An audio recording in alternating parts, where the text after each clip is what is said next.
and streaming on the web since 1996. This is Cinematic Sound.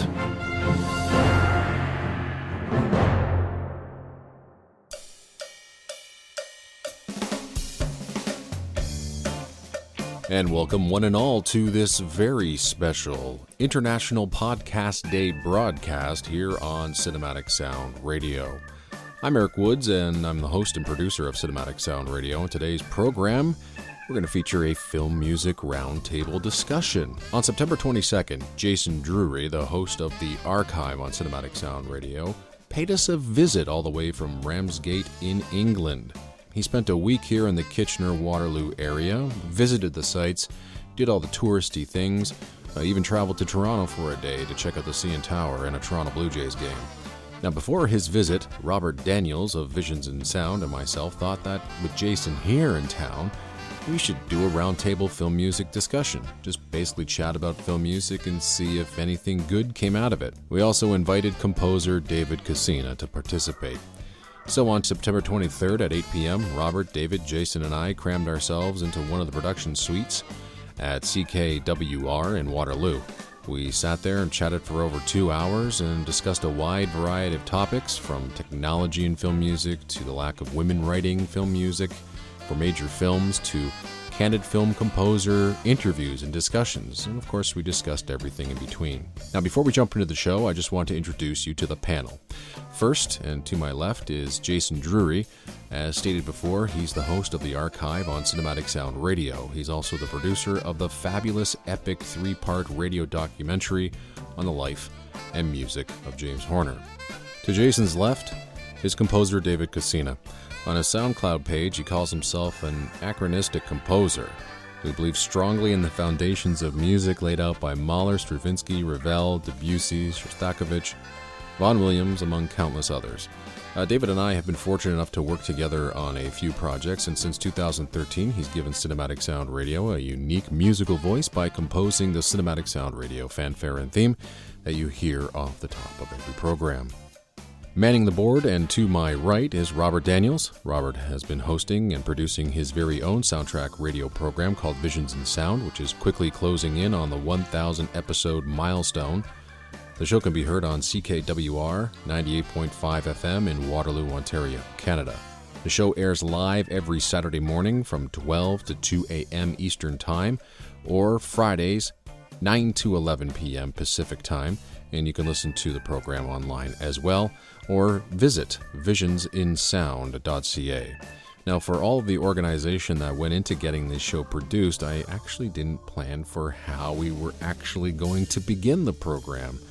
So I basically threw it over to David for a suggestion. Well, what about just how insulated and how, 2 or 3, it on the surface it seems like the big projects, but it seems like 3 or 4 guys or people are getting all the projects, where back in the 80s or 70s, you had John Barry, Goldsmith, Lalo Schifrin, you had it even more evenly divided, which then presented a more bouquet of different styles to the listener and to the film goer. Exactly. The way I see it, the general public is going to think there are only like 5 composers in Hollywood. Yeah. And that's unfair. And that's partly why we have this generic sound, because you really have the same person with, very potentially limited style. Again, we were talking about this in the car. Because there's so much that goes on behind the scenes, it's not fair to launch all blame at the composer, because many times they're getting the directive from, the Walt Disney Studios and say, no, you have to conform to this. This is what our test audiences want, or this is what has been established. Well, I mean, it's like the switch from Michael Dana to Danny Elfman on the Hulk. Yeah. The impression that I got was that Michael Dana just wasn't a big enough composer for the project, and they didn't like what he was writing. And he was writing for what Ang Lee wanted, but apparently studio interference, from what I understand, stepped in and said, no, we want the Danny Elfman sound. Now, like maybe 1 or 2 cues of Dana's showed up in the Hulk, but Elfman used guitar. I heard that there was a lot more guitars in the Dana score, and Elfman used them more as rhythm, but it's more kind of like a pop music. I don't think Dana was going to go that way. No, Dana was going to be using a very a drum, percussion heavy. Oh, was it? Score, yeah. Okay. So it wasn't like Goldenthal's Heat, where he used the kind of guitars more ethereally. Then no, this was more of a percussion approach. Okay. Because that was what the reason why I got on that one was the fact that Michael and I had actually made an arrangement to kind of go from concept to completion for his score to Hulk, and he wasn't saying anything to me for the longest time, and I thought, something's up, and then all of a sudden I get, well, I'm not on the project anymore. It's like, oh crap. Okay, that kind of kills that. Something actually maybe that we can also talk about is, do you think that the people that are doing well, this is sort of a rhetorical question, because I think this is the case. We had an era where we had composers who had egos because they also had the chops. Now we've moved more to a climate of people will do anything to stay on the gig, and the people that are perceived as difficult to work with are not really working much anymore, if at all. Don Davis, and even Jared. Jared got pretty much blacklisted from Hollywood after Troy. Yeah, no kidding. It's just bloody shame. Yeah, what happened to Don Davis in all of that? He just kind of dropped off the face of the earth after Matrix.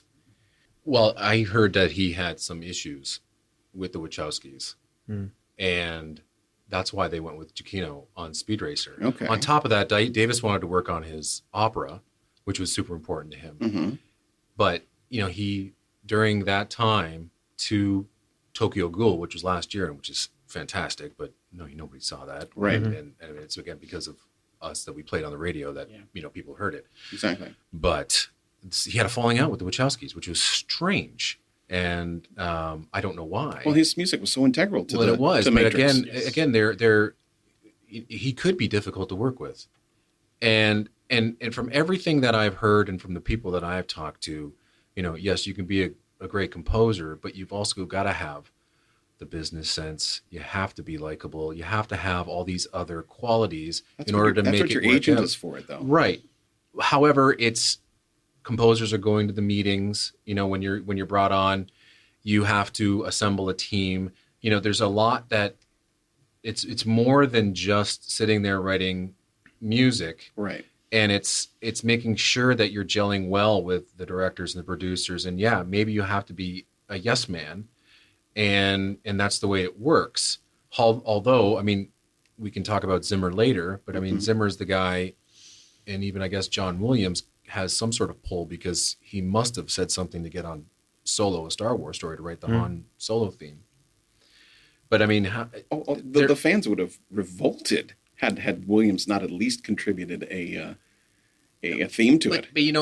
But and Powell said all the right things, right? But it's like, don't you think Powell wanted to come up with his own theme for? We'll never know because he was so politically correct, even on his Facebook. Never would have alluded to anything. He's like, no, it's great. And some of us got in arguments on his Facebook. He said, it's okay, guys, because I was a proponent for, again, coming from the composer standpoint, it's a bit of an insult when you're given this opportunity to jump into the Star Wars franchise with your own musical voice, but still adhering to what sort of came before. And then someone says, well, we're gonna let the guy that started this do the most integral part, which is the theme. That's sort of like the backbone of your score. Anybody who's worth their salt starts there first and then branches out. So if you don't have that, it's sort of like, well, you're like Ken Thorne doing Superman, whatever, 3 or 4, or whatever it is. You're doing variations on somebody else's stuff. It's a little thankless. Yeah. Sorry, Thorne was 2 and 3. Yeah. Sorry. Yeah. It was. Courage got to do. Sorry, 4. Courage was 4, which was great. Which was fantastic. Yeah. Yeah, but was there any backlash towards Giacchino's music from Rogue One? Were they happy with it? That's like, hey, you know what? Maybe his themes weren't good enough, and let's bring in. He was given a very short amount of time, and he was work right. on that. And you know what? He loved that. He loves working on the short time frame because he says he doesn't have time to really think, which might seem bad, but it's like his first instinct is what drives him, and nobody's interfering because you have 4 weeks. And he's like, okay, great. I've got to write this, and I just got to plow through it and do the best job that I can. I don't know. To me, there's so many, and again, who was it? Someone was very, I don't know if I can mention this. We'll mention this and edit out later. Joe Kramer said some pretty disparaging things about that rationale. He said other guys have had shorter works and they delivered a much better. So, and I know Joe apparently, I think, was lobbying for that score. So maybe it's a little more personal to him. And I think it would have been fabulous. I would have loved to hear a Joe Kramer Star Wars because I think he's hugely underutilized. I think he's got a nice voice. He knocked it out of the park with his Mission Impossible score. Yeah. I'm just shocked, like with Star Wars, that you would leave it that late. And I mean, I know there were some issues with Desplat and behind the scenes, and all the stories that have come out of that are something else. Like that whole thing was trouble from the beginning. But I mean, man, you gave your composer 4 weeks to write a Star Wars score, which is insane. It's insane. Oh, and the fact that he was able to come up with 4 themes. Look, they might one might just be totally awful, and 2 I actually really enjoy. But it's like, what did he manage to pull off in 4 weeks for the sheer amount that has to be written in a Star Wars movie, which is, front to back, and you leave no silence. But again, like, why are you doing that with Star Wars? And that's, again, one of the issues that's with this franchise, and one of the reasons why they're slowing down now. How much time did he have on Doctor Strange? He had quite a bit, and that's the thing. He came one of my favorite of his scores of the last 10 years. Well, when you think about Jurassic Jupiter Ascending. Mm-hmm. The fact that he was able to go and compose 40 minutes of music beforehand, even before filming was done. They wrote and directed, scenes to the music that he wrote. He was able to go back and fix it, and you listen to it.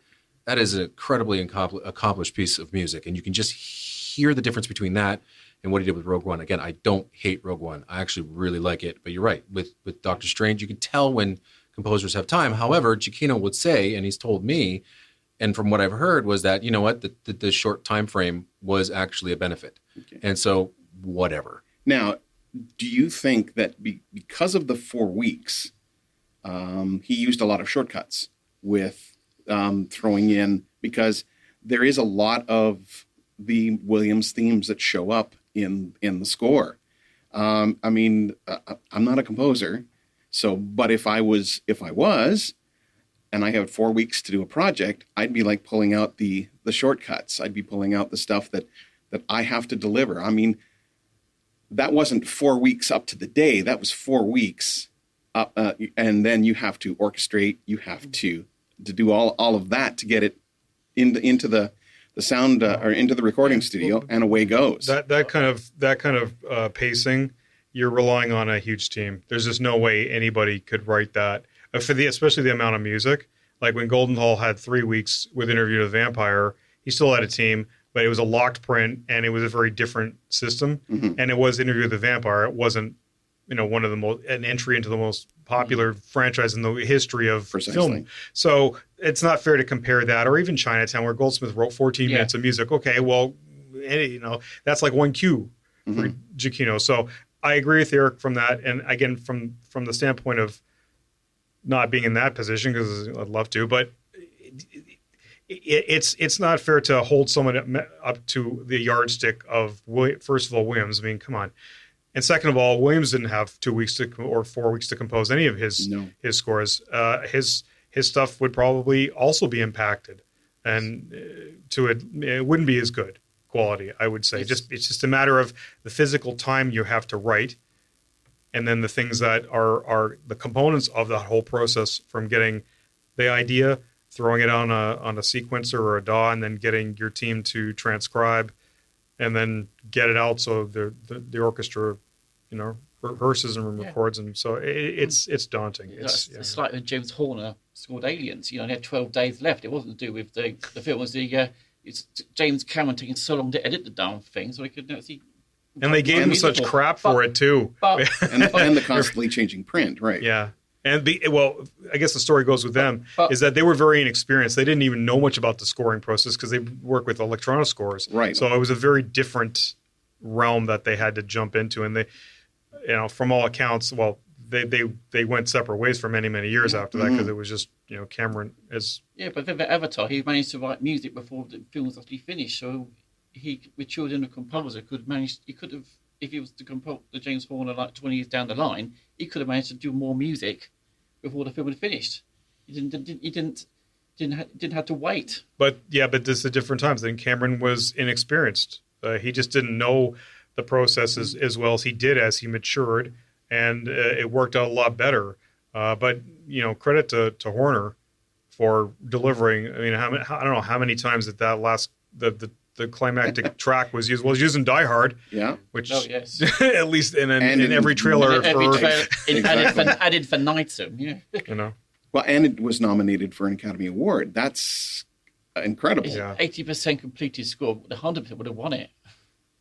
So it was Herbie Hancock's Round Midnight won it. If Horner had a chance to complete the score to its proper specifications, he probably would have won the Academy Award. He was that good. I don't know. That was the year The Mission was also. I would say The Mission was the one that really got robbed. And Star Trek 4. Yeah, I mean, what was a great year? But I mean, think about who Herbie Hancock beat out. Yeah, right? But that's like Milagro Beanfield War beating out Rain Man and Accidental Tourist. But you're talking about the like one of the greatest cues of all time, and that was written over one night. Yeah. In his hotel room. Yeah.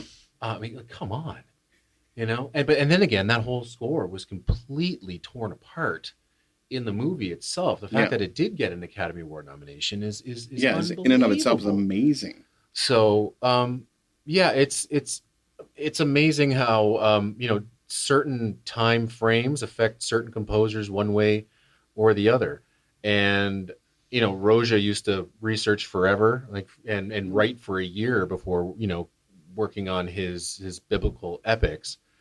Meanwhile, some people love the time constraint. Again, it's not fair to Giacchino for the 4 weeks, especially the guy was supposed to go on vacation. How do you get your mind around that? It's like you always wanted to score Star Wars, and you're about to go on vacation after scoring, Doctor Strange, and now he's involved in the Marvel Cinematic Universe, right? And he has to just turn on Star Wars, and he's always wanted to do it. Yes, and that's what I think is.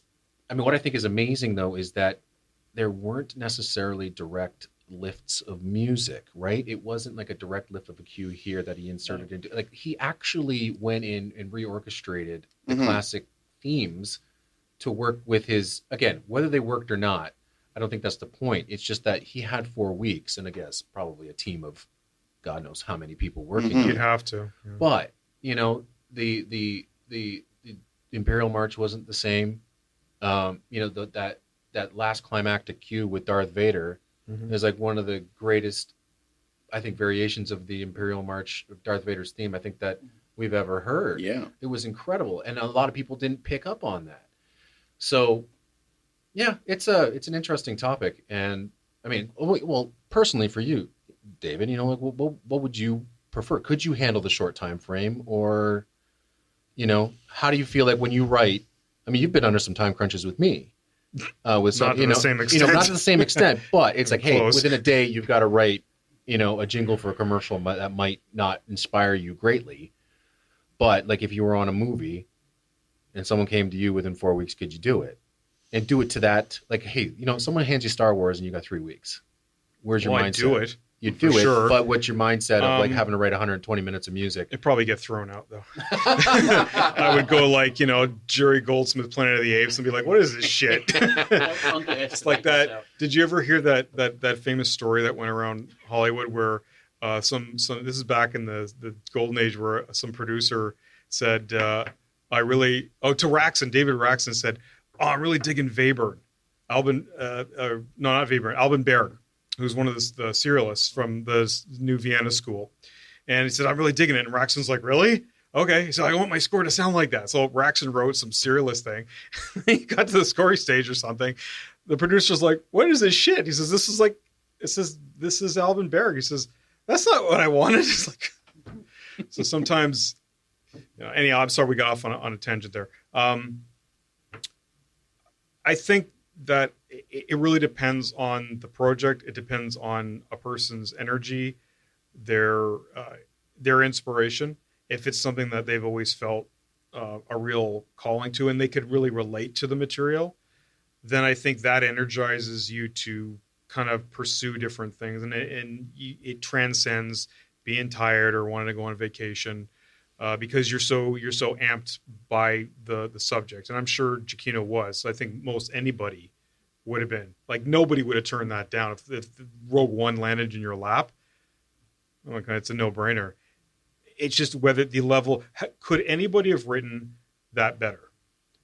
And that's such a subjective thing. Mm-hmm. Would I have preferred a Don Davis doing it? Probably, because he would have done some whacked out stuff that would have been amazing from a musician's geeked out standpoint. But would it have worked narratively? Because at the end of the day, and this is what I'm always careful in saying, as respect for other composers, and Giacchino's at the top of the heap. Regardless of whether people think he deserves it or not, the guy worked, he got there, he's a fixture, and he's going to be remembered. So it's a matter of, showing respect, saying, the guy, is he delivering the job for his employer? Does the employer like what he did? At the end of the day, and it's sort of getting back, if I wrote a jingle and someone said, well, that's really simplistic, or that's crap, or I wrote a short film or whatever, and they said, I didn't like that. Well, that's your opinion. That's great. If it didn't tickle your fancy, fine. But guess what? The director loved it. That's really, at the end of the day, all I care about. Like beforehand. It's funny, when I interviewed Jared about Troy, he asked me if I'd heard Horners, and I was very much in the camp like, no, I'm not going to listen. And he said, no, you should. He said, you should check it out. He was very, very respectful. Jared is one of the nicest people, honestly, in the business. He is just a nice human being. And on top of that, he is a very respectful person towards other composers. So on your point about, composers being respectful, and Yard, obviously, but he did have some things he had, that weren't kind to Warner Brothers. But, I mean, is there anything you wanted to add to that? Well, okay, so one thing it's worth mentioning, and I find it's a real strange culture shock. So there are some internet forums that I frequent, which most of the forum members are professional composers in one shape, way, or form. They are gigging people, guys who are writing music for a living. Those guys, and this is a forum where Hans Zimmer drops in. I know other. I'm not going to name the other composer because but anyhow, there's a couple other people that lurk there. The respect that these composers generally have towards professional, like the ones that are the top composers in Hollywood, is such a difference going from there to, say, I won't say names, but soundtrack sort of fan forums, what we know most of, where the level of disrespect that people have for composers is horrid.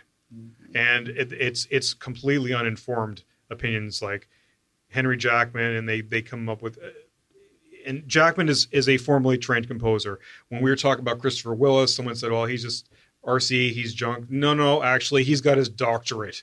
Okay, just because he writes in that style, because that is, again, what employers want. You want to put food on the table. You want to pay your mortgage. You want to pay off your car, whatever. You do what the employer tells you. The directive is write like this. That's what you're going to do. We don't live in an era anymore where a Goldsmith or somebody or a Herman can tell a director, I'm not going to score your film because it's garbage. Getting back to the Horner thing, years later, it seemed like I don't know if he atoned for it, but I think he realized that he kind of overstepped. It wasn't cool because Jared never said anything bad about him. He said a lot of bad things about Wolfgang Peterson, but that's fair, right? The guy had left him out to dry. I think that was in poor taste. Yeah. And the thing with Jared's score is he was told to write in that sort of way. There's this classical, like, Rocher style, which I think I've heard the score is absolutely magnificent, and it would have graced the film. Horner just wanted, probably in the end of the day, it was just a case of, they just wanted a bigger name. Jared wasn't known as much in Hollywood, or okay, won an Oscar for The English Patient, but he wasn't one of the great top composers in Hollywood. Horner came back to work with Peterson before with like The Perfect Storm, and that's probably why when Horner came available and he thought and also the disastrous test screening came about, that was the reason they got rid of Jared. In came Horner, and to be fair, he produced a good score. It's a good, great work, but in the end of the day, we've got two great scores for one film, and you keep wondering when you listen to the other score, why on earth did he throw this out? Well, I think only the really problem because it's James Horner, not Gabriel Yost composing it. the problem with the Horner interview wasn't he didn't just take shots at Erid's score for Troy, but he also took shots at English Patient, saying that Erid basically just ripped off Bach. I mean, that's going beyond the bound. That's hitting below the belt. Yeah. I mean, come on. This is coming from a guy who's clearly photocopied parts of Prokofiev's score for Romeo and Juliet for, Star Trek. You could hear from some people saying that could be a pot calling the kettle black. So it was Horner's reputation for copying people, but that's by the by. I think that the important aspect here to remember is you can love the composer's output. You don't have to love the composer. There's plenty of composers in the history of Western music who are not the nicest human beings in the world, but they wrote absolutely outstanding music, and that's what you can value in their contribution. You don't have to say, well, if he was, an anti-Semite like Wagner, he's, I'm not going to listen to his music. Some people don't. They won't listen to his music. But he has an amazing contribution. Same with Horner. Horner did do, honestly, a pretty damn serviceable job for Troy. It worked. Yeah. It worked well enough. Yeah, another composer. I wouldn't listen to it on its own. It's like Jay Gozer. Jay Gozer was no saint. I don't argue with him myself. I know what a mood he had at times, but we still love his music. Did he ever publicly diss people, though? I've never read an interview where he actually named names. Well, I know at a press conference he did one for one of his concerts. He said how much he hated Gladiator. He really slagged it off big time. He also said something about The Mummy, I think, too, which didn't sit well with Stephen Sommers. No, I'm sure it didn't. Staying on the point here where I want to explore whether we we come at this as fans and, professionals as well. And we're radio guys, and you've done interviews, Jason, and you've done interviews. Mm-hmm. And actually, you as well, David, and I haven't. I've only done one, and it was with Michael Giacchino, and that was like, so many years ago. Right.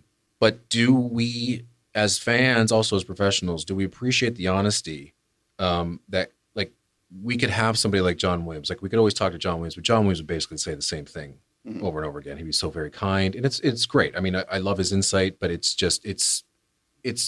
John Williams. Right. He's going to say he wrote a couple of themes. It was a great experience. I wanted to do this, do that, do this. He would never open up about, a horrible experience or the way that Steven Spielberg chopped up, The Lost World, or, how Right. upset he was about, working on the prequels, because he must have been, the way that George Lucas treated him on that. But, Rob, you've done a lot of interviews, and tell me what you want to hear from a composer. One interview springs immediately to mind, and that was the interview I did with Harry Gregson Williams around the time of he was doing Shrek, and he refers to Hans Zimmer as Der Führer, and he tells me after, please don't use this portion of the interview. But I mean, it's enough time has passed. I'm sure that there have been, if there's been any animosity, it's long gone, or they just still hate each other or whatever.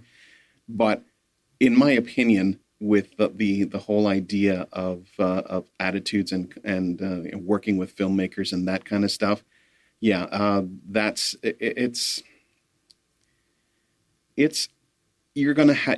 egos in Hollywood, regardless of what branch you're in, whether it's the music branch, whether it's the acting or whatever. You have egos. Sometimes they come together. Sometimes they clash.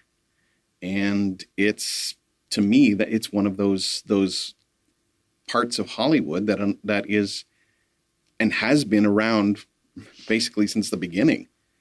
So to hear Gregson Williams talk about Zimmer that way, it didn't surprise me. It was humorous. It was hilarious when I heard him say it at the time, but it didn't surprise me at all. Not one bit. So I appreciate what Horner and how Horner acted, because we got true Horner. I think we got the true stories. He wasn't going to back down no matter who it was. Mhm. Even if he had kissed and made up with James Cameron and you were going to talk aliens with him, he was still going to tell you how awful that experience was. Yeah. And he did, because when he was doing the aliens, behind the scenes interviews, he basically he threw them, right under the bus. Yeah. But I like that because that's where we get some insight into the actual creative process, right? Like even Jerry Goldsmith not liking the way that his music was handled with Alien, and I would love to know why in the world he went back with Ridley Scott on Legend, and then everything that happened with that one. The steam that must have been just flying out of his ears. But I mean, I really do I like hearing that. I like it from anybody. Mm-hmm. And even though Horner might have, stepped over the line with Yard, and I don't necessarily agree with his points because he essentially wrote the same type of score anyway that Yard did, but calling it inappropriate and whatnot. But I like that, and I guess again I guess we can run into the power composers out there. I guess he could say that he's made his money and he can work on whatever he wants. Whereas, Yard was really hoping that he could really get into it through Troy. Right. Not sure whether it would have happened anyway, because that film didn't do very well, but it was just, Yard being the gentleman and Horner being that kind of honest guy who's willing to say anything. It's an interesting contrast of the way they act. I recently did a show that featured the 25th anniversary of Star Trek Deep Space Nine. And after I posted my post on Facebook, I got a private message from one of the composers. He says, "Please don't play my music on the show." I won't name the name, but and so he said, I'll tell you over beer sometime. But it was a very bad experience, and that's one of the very few times where I've been doing an interview where somebody or when any composer has come forward to say, "Please don't play my music," because most of the part, I mean, I've gotten likes from Hans Zimmer, for example, when the one time I played what was it, the Point of No Return, and I believe I got a like when I played Backdraft one time, and he's so they are out there, they are listening, but the thing is that that was an unusual experience for me most of the time. And interestingly enough, and this isn't a composer, but I remember just recently I've been transferring stuff from VHS to digital, and there's an interview with Sigourney Weaver talking about Alien 3, and she is praising it up and down. Great to work with Fincher, that sort of thing. But I've heard stories later where she was exec producer on the film, and she felt it just didn't go the way she had envisioned that it wanted to go, and that was huge studio interference. And I think maybe that in the end is what essentially it comes down to. It's what the studio wants. It may not even be what the director wants or even what the composer wants. They're the ones that are signing the checks, I guess. And if they come to you and say, "We want," well, what was the composer that you'd mentioned? Not Berlioz, but the guy Wagner, yeah. And was just if they want that sound for that particular film, then the composer better deliver, or they're going to be replaced. More likely for the case of Alien 3, we probably would have preferred the extended cut, because more likely myself personally, I think it's a better version of the film. That's my opinion. And more likely, I expect it to be similar to Sigourney Weaver herself. But going back to James Horner, I remember two things. One was said to me direct by Nick Redmond, which I did not use in the 3-part documentary. He said he remembers seeing Horner coming into rooms in Hollywood, and it was obvious to him that nobody liked him. Hollywood shunned him at times. He wasn't very popular, and that is confirmed, I think, by a documentary I remember on Radio 3, when James Horner more or less slagged off Hollywood and its in the industry, and how it was a sort of a bear pit. He really didn't like working in Hollywood. He was getting absolutely disillusioned by it, and probably this is the time when he started thinking of going back to doing his concert pieces. I would have loved to have some of that footage, but unfortunately, I can remember hearing the documentary, but not unfortunately. It's not. I can't get at it. I remember also in the same program, Elliot Goldenthal saying similar things. So it's not there's something wrong, probably at that time in the industry, in the film industry, that these great composers are not being used properly or making them disillusioned for going in and working for the major Hollywood productions. So that in the end, Horner turned up at the end of his career, scoring some great films, but more or less indie projects. Apart from his rejuvenation with James Cameron. Well, the distinction is that it's probably more acceptable to sort of, locker room or lunchroom talk about, bitching about the boss as it was. It's very different when you're bitching about your coworkers. And basically the community in or fraternity or what have you, we'll say fraternity because there are female composers too.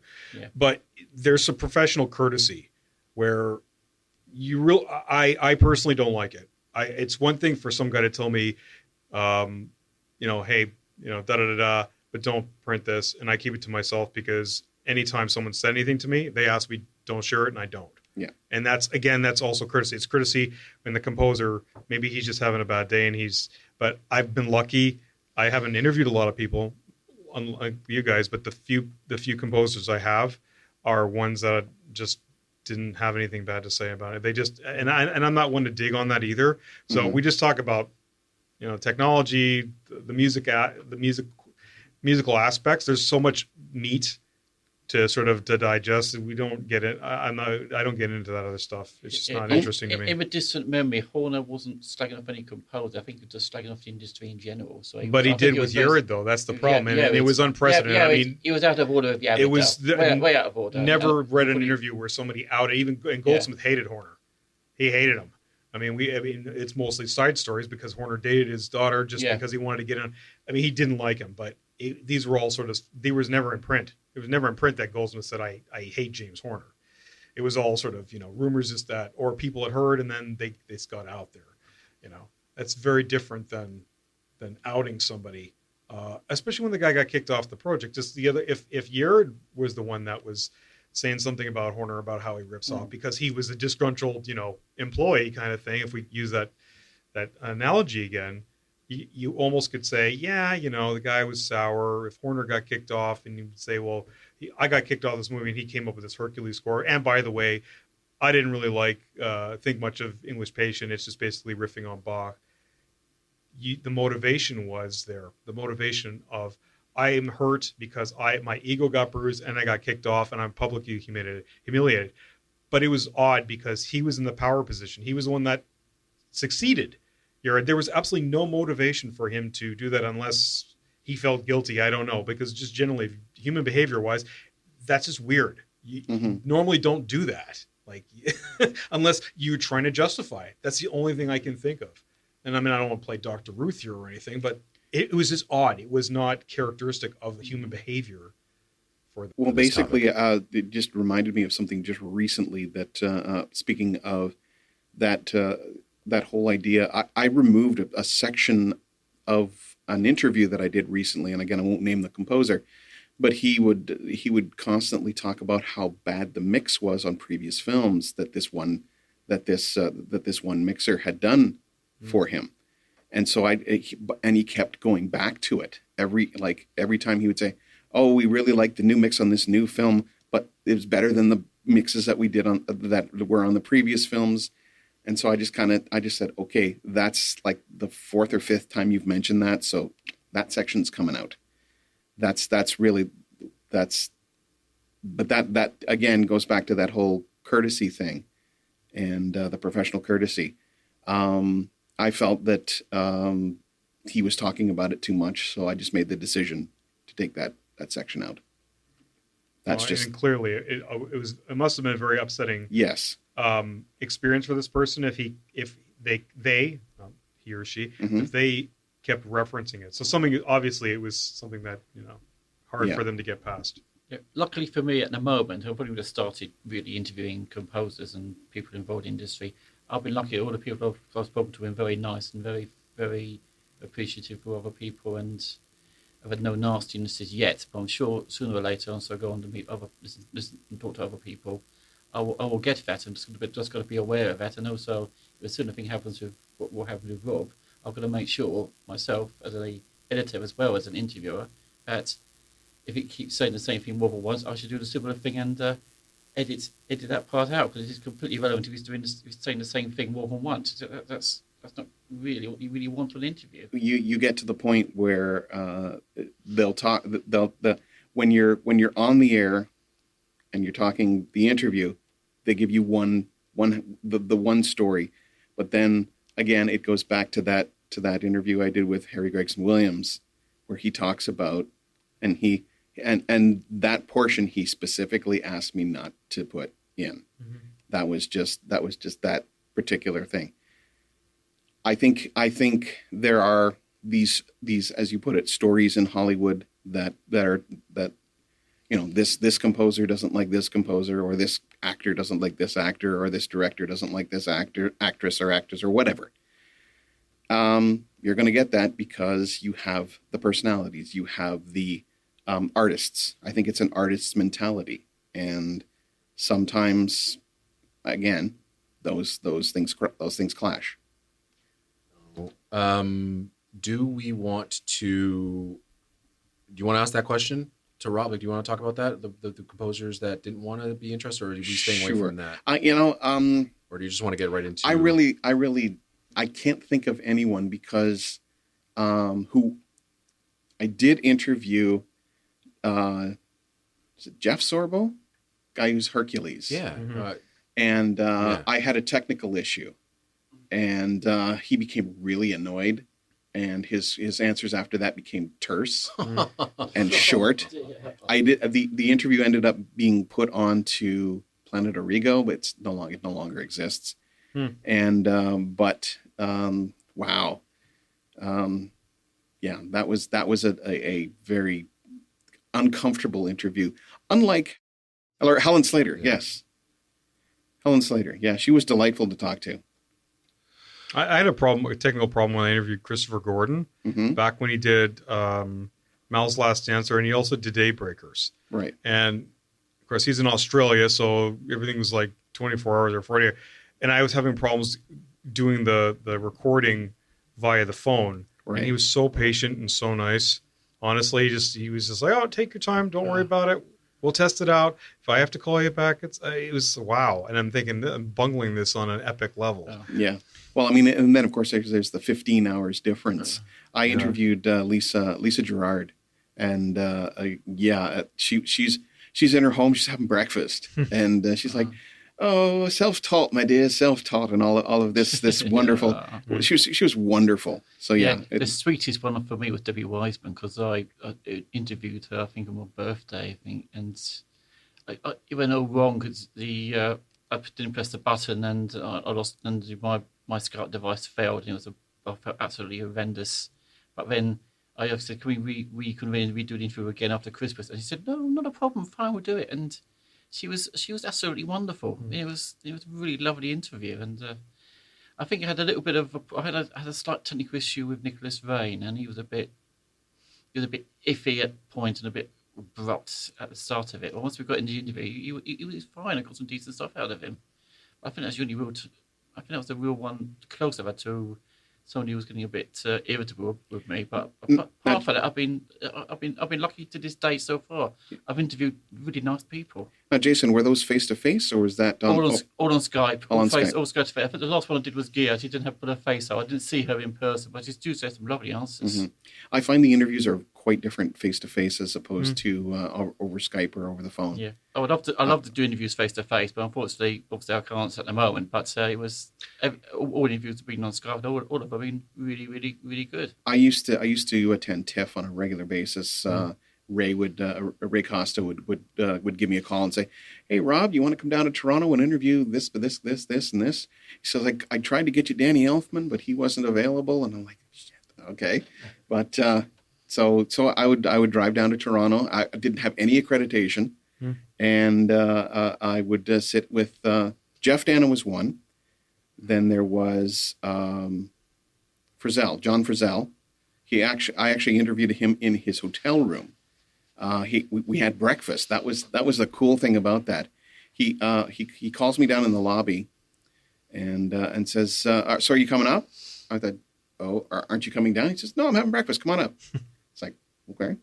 So my wife and I got in the elevator and saw Aaron Eckhart actually in the elevator that on our way up to interview him, and so he was absolutely delightful to speak to face to face.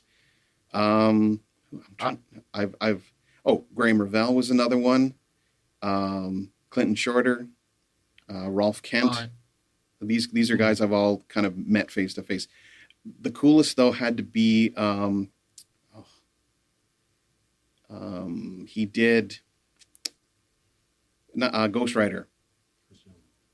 Chris Young, yes. Chris Young, he had this hat, he had this jacket, he had a tie with like saxophones on it, and I turned to him at one point and I says, "Man, you look like a jazz dad." And he looks at me and goes, "Yeah, I kind of do, don't I?" Yeah. And he was again just a delight to speak to. He has a wonderful voice, and he has promised me an interview, and I've got his mobile number, and he said, "Best thing to do, I'll try contact me is to message me on my mobile phone." I think he'll be a wonderful guy to talk to, and I still would love to speak to Christopher Young. And as far as interviews go, I think I had a real major technical issue with the worst composer Mark Thomas, the guy who wrote music for Shaun the Sheep, and it was a rainy day of texting from Skyping him from Swansea, and he did wonderful answers. And problem was, so he was starting very loud and very, very quiet, the answers, and he got up and down. I had a real job editing that interview. I didn't want him to do it again because I thought he's doing some great stuff here. I've got to keep him going. I'm not going to get him again, so I must keep him going and then try to do something on the edit. And I really worked my guts off to get it so I can hear everything he said. And the best compliment I think I've ever had for that is when he texted back to me after he listened to the show and said, "You're a natural. You should give up your day job and do this for a living." And I thought that was absolutely wonderful. And that really did give me so much confidence to interview more people for what he said. And as I said, I've been so lucky. With the one recently I've interviewed was Gia Rossidat, the upcoming female composer, and she was an absolute joy to talk to. She gave us some very interesting answers, and when Erik puts it up online, you see why. She's a lovely lady, and she's really somebody to watch out for.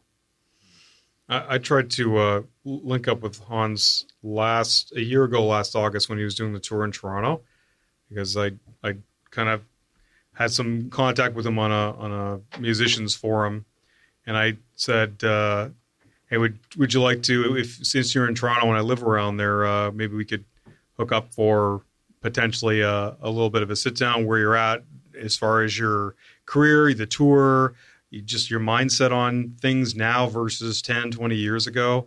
And unfortunately it didn't materialize, but I mean, almost everybody, whether they're fans or other musicians on whatever level they're at, they always think Hans would be a good guy to just have a beer with and just talk shop, because he's not so practiced. He's not so formal. He'll talk to you like a regular guy. And, the wealth of knowledge he has, especially in the technological aspect, the technology, music tech. We were talking earlier before the show started about, Jason and I were talking about, favorite synth scores and things like that. And we were talking about some of Jerry's work in the 80s and Williams. And I'd say I love Goldsmith, I love Williams, but I don't necessarily love what they did with synthesizers, especially in the 80s, because the synths were so dated. And whereas something like the synth they use in Krypton, the Superman, it was more analog synths, and a lot of that required custom sounds. So there wasn't like a preset where you just select it and it's like, well, that's preset number 44 on the DX7 and everybody used it. and that's the problem with when since we sort of developed in the 80s, they were microprocessors, so people just kind of just use them as texture, but they didn't necessarily. And I'm not saying Goldsmith didn't, but there's just so many identifiable sounds, and I always maintain that one of the premier guys for technology and synths is Hans Zimmer. Regardless, and he could teach Williams a thing or two, and I know that that's going to lead into sort of another kind of thing we were going to talk about, which was Erik. Well, okay, I want to talk about that just a little bit more because I have a thought in my head, and it's coming from a very ignorant point of view here. Because the question is going to be: so synths sound dated, right? At the point that they're playing them, let's say in the 80s, they're not dated in the 80s. They're not thinking that. And then you got the orchestra, which has been around for how many hundreds of years? Yeah. And it never, ever feels dated.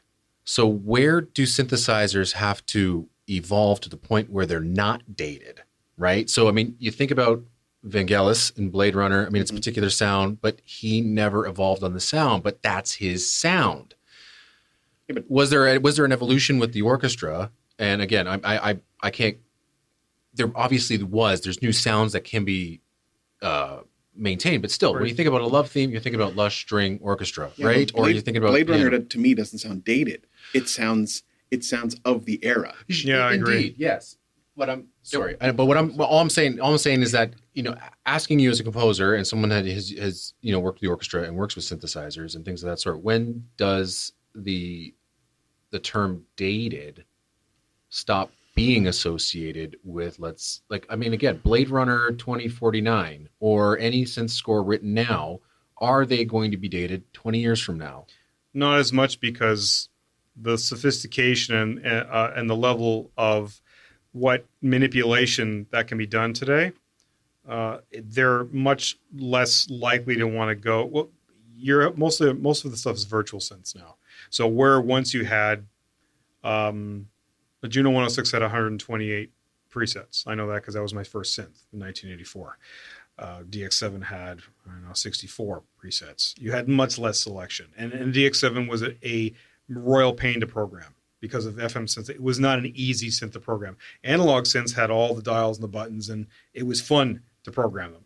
Instant gratification, and you could manipulate things. So that's why the sound in the Krypton music in Superman sounds really cool. I mean, you don't really hear that sound, that kind of twangy thing. It sounds different than what Goldsmith used in Star Trek, although I think that's because that was a blaster beam. It wasn't actually a synth. But there was more unique sounds within the scores when they were in the analog era. And then it's just that I would say that period of time was, say, between 83 and 88.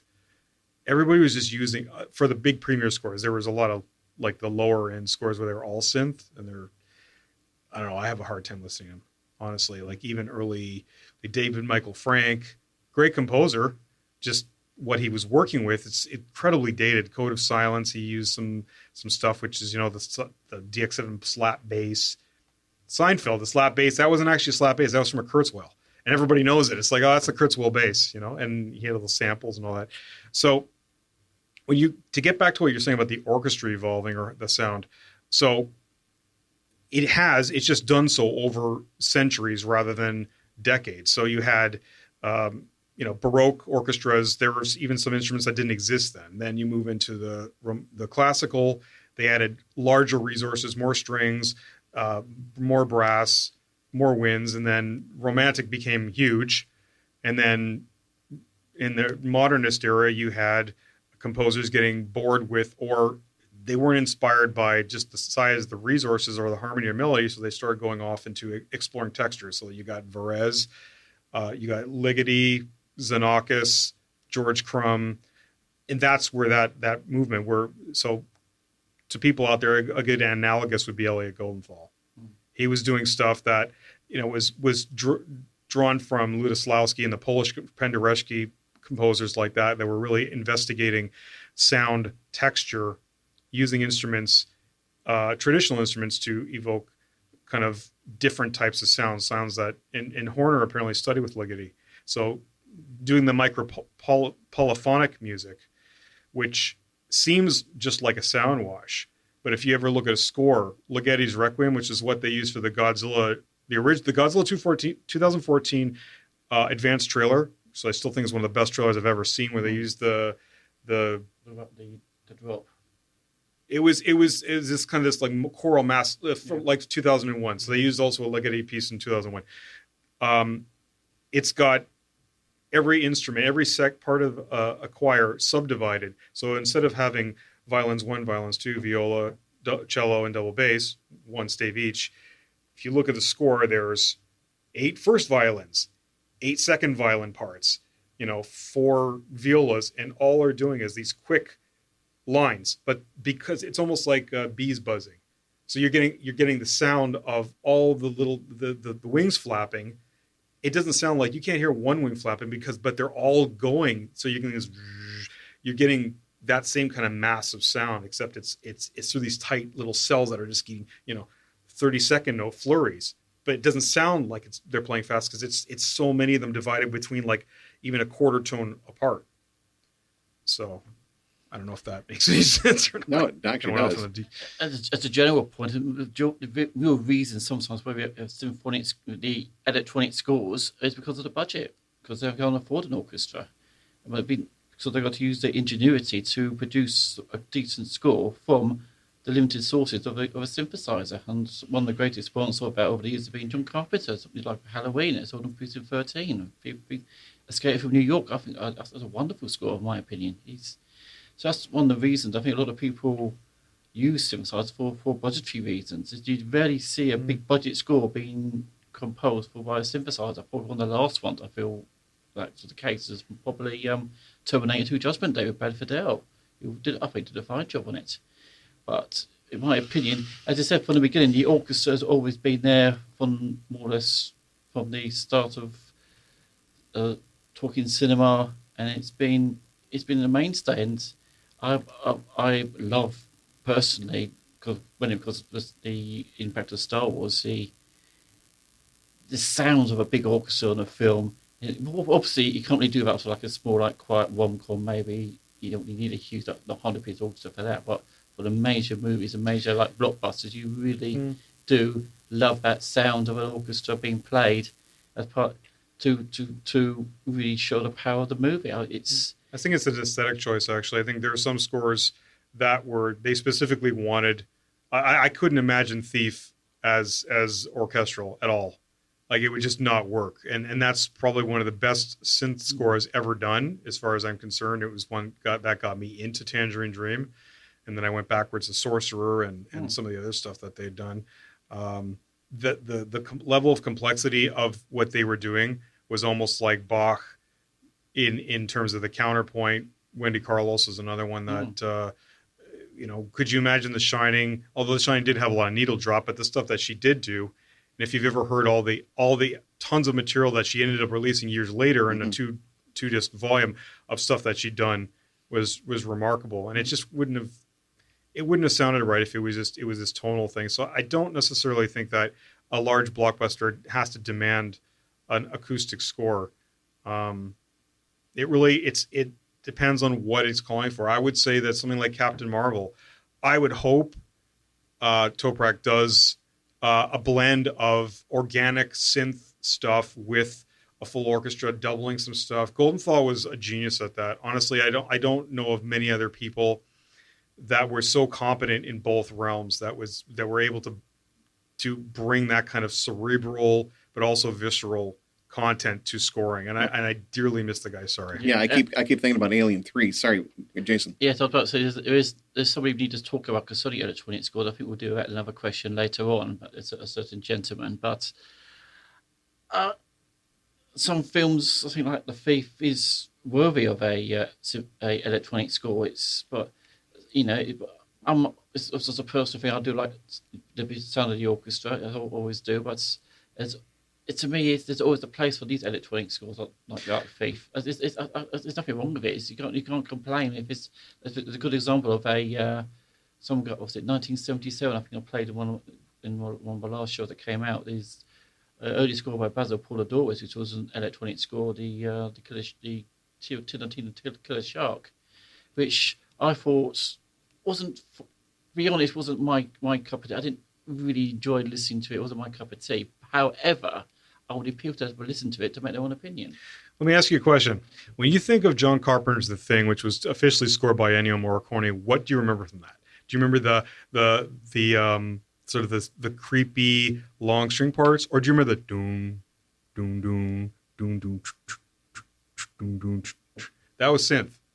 That's what everybody remembers. And whether it was Carpenter or whether it was Carpenter's influence on Morricone, it wasn't all the really crazy Bartok wicked stuff that he did, although that's amazing too. Despair is probably one of my favorite tracks ever of Morricone's, because it's just this one long build, and boy does it suit the scene. I mean, it was hard for me to like Beltrami's or anything after that, because Morricone's The Thing is one of the greatest horror science fiction scores ever. But getting back to the point, that beacon was a very simple bass line. Well, Carpenter would be the first to admit that he was the only composer that he could afford, essentially. So in a lot of cases, like Halloween, and The Thing, which is I think a perfect example of what you just mentioned. There's some really great stuff that Morricone did, and Despair is again one of my favorites as well. But people will remember that ding ding, and I mean, it was funny. I'm a bit of a drummer, and I was using a Buffalo drum, and I was sitting there just it was a bit of downtime between pieces, and I started doing ding ding, and I went, oh, okay, that's Carpenter's Thing. But yeah, that's a perfect way of looking at it. I mean, like I said, I kept thinking of there's a couple of synth scores that I play in my car from time to time, and that's George S. Clinton's. It's one of the Ninja scores, Ninja 3 or Ninja. Well, Rob Walsh's Revenge of the Ninja was no, not Revenge of the Ninja. This was American Ninja. One of the American Ninjas, and it kind of goes. It works in the context of the era it's set in. And I mean, looking back upon it now, it's really quaint and really kind of I don't know, the word is probably a little bit as we have come up with dated, but I think it works. And I think that a lot of these composers would utilize as much as to wring as much as they could out of those synthesizers. I keep thinking of Goldsmith and Band's score to Laser Blast, and again, they recorded that in like a living room, and they wrung as much as they could out of those synthesizers at the time. And while it's not a great sounding score, it services the movie, and I think I get what a lot of my interviews that I say. Or a lot of interviews that I've done, that seems to be the final. It services the movie, and this is what I had to do at the time to get it to theaters. What's funny is that there's a very comprehensive 2-part interview with Jerry Goldsmith in the 1984 issue of Keyboard magazine that I got, and in it he said that it was a shame that at that time, all these new synths were coming out with all these sounds, and the programmers did all the work. And he said, I remember a day when you'd get a new synth would come out, and you just spend weeks going through manuals. And I think there was a few interviews where he said that. What do you do on vacation? I read manuals on synths. But you'd really get into the guts of the thing and really investigate all the possibilities that thing could, almost like an instrument. Really seeing what an instrument can do. And when you have so much variety that you almost get a little bit lazy. It's like, I'm just going to call up this preset. And the time, that era was different. They had longer work times aside from the odd one where everybody read about it. We don't live in that time period anymore. But on the other hand, though, we live in an era where I think the technology allows it to be more transparent, and people are doing stuff that's more organic. I'd say that it seems more fused with acoustics, and there's even a blurred, like, would you be surprised if I told you that there was a fair bit of electronics on There Will Be Blood by Johnny Greenwood? No, it wouldn't surprise me at all. Yeah, there's Ebo on there. He's doing a lot of guitar processing stuff. But it still comes off as mostly acoustic, with a little bit of maybe music concrete in areas Right. But that's it. I find that a very organic score. I don't feel like, oh, that's like Tangerine Dream and then there's Johnny Greenwood. No, it seems like it's like Bartok or Penderecki with a little bit of electronic seasoning. No, precisely. Okay, I think we've been talking for close to an hour, so maybe we should take a quick break. Sounds good. Get some refreshments, and then we'll be back because we can sort of jump on to maybe fan reaction towards certain composers, especially one in particular who's had quite a bit of influence on the industry in the past 25 years. And I think we should talk maybe about that, and including our own thoughts and how we act as fans, because we talk about professionalism here. Mm-hmm. You know, there's certain things that we won't say on the air, but obviously we have our own thoughts and opinions. And so how much of that do we let go on the radio? How much of that do we, say on message boards? Do we care that maybe some of the composers are watching? And also, does this one particular composer deserve the wrath that he gets for sort of the decline of film music? Maybe. Anyway, we'll be back with those thoughts after this. All right.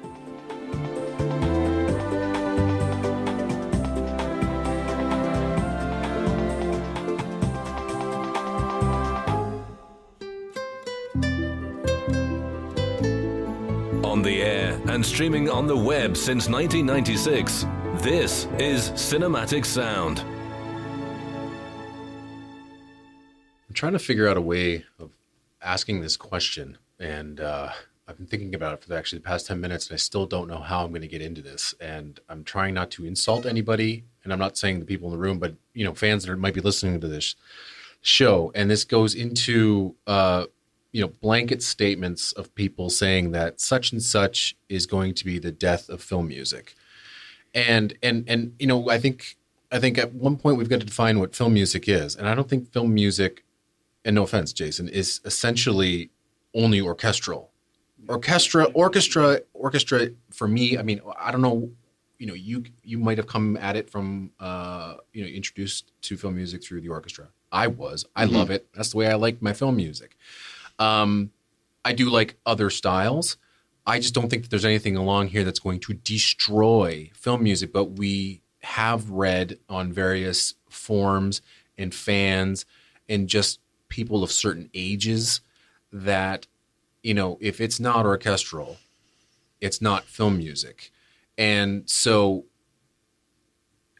do we have to define what film music is and its function? I think we understand that. I think anybody listening to it understands that, but why are we afraid of new things? Okay. This brings me to a statement that a non-film music fan said to me years ago about the Eyes Wide Shut score.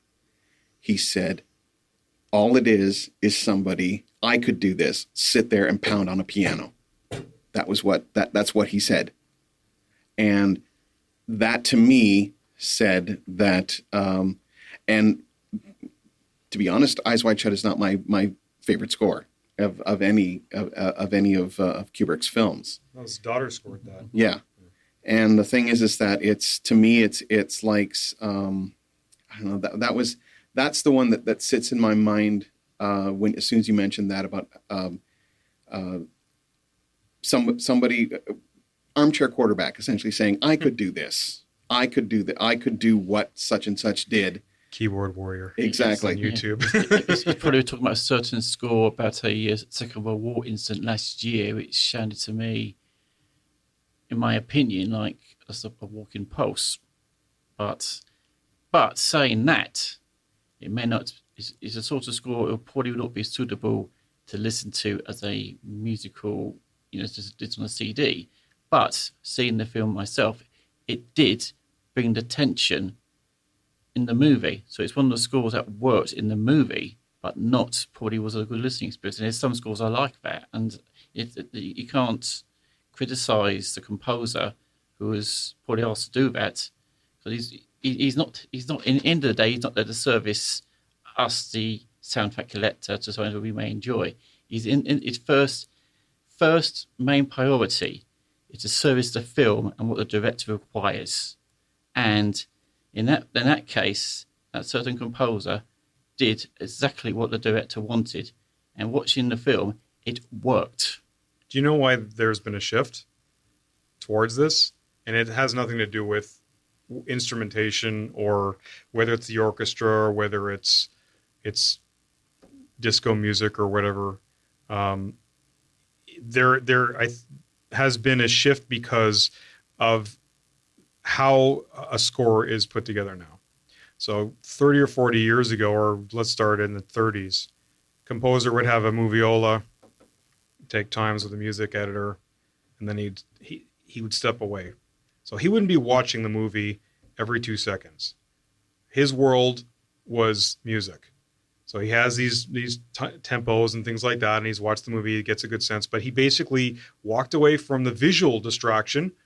And we are, if you look at it, I don't know if it's for sure proven or whatever, but I believe that the strongest sense of we have is vision first. That will trump anything else. Then it'll be maybe smell or hearing, that might be second. Visual will always be the first thing, unless someone's visually impaired. So what happens is that we move now to an era where we've got guys with multiple monitors. They have the thing in front of them, and they're kind of looking up and kind of trying stuff and noodling around. Mm-hmm. And it's all in real time. It's got a little sequencer going beep, beep, beep, beep, beep, rather than guy steps away, uses his imagination, has the emotional impression of what that scene or what that film did to him, and he wrote the music where you don't have that fascist little metronome plotting you, making you conform to a certain tempo or a certain meter. Guy goes, I'm going to write in terms of phrases. I'm writing in terms of rhythm. I'm writing in terms of texture. How much instruments do I have here versus, okay, Alfred Newman would actually write where their dialogue would go in and dialogue would go out. So he would then make more instruments play when there was space for it, and then he would thin out the texture so it could accommodate for the speaking track. And then you could see it. That's the world that they lived in for 30 or 40 years, and also directors really had no clue until they got to the scoring stage. Sometimes they play the themes on the piano or the cue, and like this is the music, but it's going to sound like this on the scoring stage. And basically, they got to the scoring stage, and that's the first time a director heard the score. Mm-hmm. And now we have mock-ups where it's given power, so much control and so much power over the creative process of a composer. So to Erik's point about who do we assign blame to for the demise of, we don't. It's not Zimmer. He may have just shown up at this. He did at the same time that technology bloomed. So technology kind of moved along in increments. You know, we had the analog synthesizers in the 60s, the 70s, and the digital ones in the 80s. And it kind of was going along a certain thing. And then in the 90s, when the computers became affordable, the late 90s and early 2000s, we had a development that was almost like a straight lineup. Technology developed so quickly and so fast.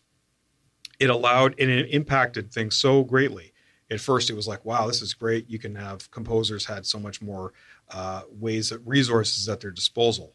But the double-edged sword was that thing that was mystical, it was almost a different language, now made it easier for non-musical people to start fiddling with it, saying, well, I don't like that chord, and or change this, or I don't like that. And they gave them that. And like they said about computers in the 70s, oh, everybody has computers. Everybody's workday, the work week for the average American is going to be 30 minutes. It's going to be a 30-hour work week.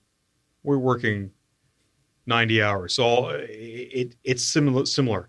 What looked like it was going to be a great prospect as a resource and an aid for composers is actually turned around and has impacted profoundly. So you have really talented composers who, and Erik's played me tons of music, concert works by guys who their film stuff, I've heard it and it's like, yeah. But then I hear their concert works and I'm like, whoa, So that's what that guy can really do. Okay. And that's because the guy had time to write away. The visual medium is always going to trump the oral. And Yer had said in a VSL, Vienna Symphonic Library promo thing, he said he wished more composers would work away from picture, not have it in front of them all the time and really just absorb it. And Yer says, I look at a movie 4 or 5 times and I go away and then I start writing. And he still lives in that traditional world. And that's why his themes are very identifiable, and he's got harmonic development and motivic development. It's not composer's fault. I think it's important to make that distinction because it's not fair to assign the blame to Hans just because he happened to bloom at the same time that technology bloomed too. It was a, what do you call it? A coincidence. And it's also insulting and not fair to just say, well, he brought about the demise of music. Well, that's ridiculous. What I would say brought about the demise of music is the democratization of technology, where people can sound like half-baked Hans Zimmer without anywhere near the creative application that if someone says when he's lazy, I don't think most people work as hard as that guy does. He probably doesn't sleep. So, do I love all this stuff? No, but that's a personal opinion. There's some Stravinsky I don't love. Doesn't mean that Stravinsky wasn't a genius. Same thing. I love Interstellar. Some people don't. And, I like Gladiator, but I don't love it. I love parts of Last Samurai, and there's other parts I'm like, oh, man, I wish it would just sound different. That's my own ego. That's my own what I would do with it. Guess what? Ed Zwick loved it. Apparently people in Japan loved it. So the guy did his job. Well, I think this comes back to us as stepping away as professionals and looking at it as fans. Mm-hmm. And people coming to this. I remember endless conversations. Anybody would praise anything by James Horner, and they would go, yeah, but he did this way back in such and such a film, and it sounds exactly the same if you go back. And I remember listening to, back in '86, this is the Ripley's Rescue.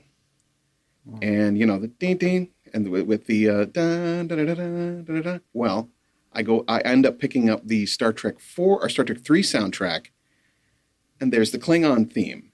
And I remember audibly saying this out loud, Horner, you bastard. Why did you reuse that? It goes back further too, as in Wolfen as well. But that was the first time I had the realization had hit me that certain composers have this tendency to I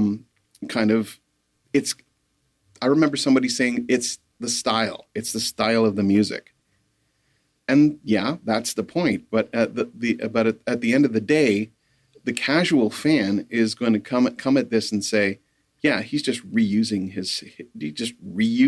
and reusing his stuff.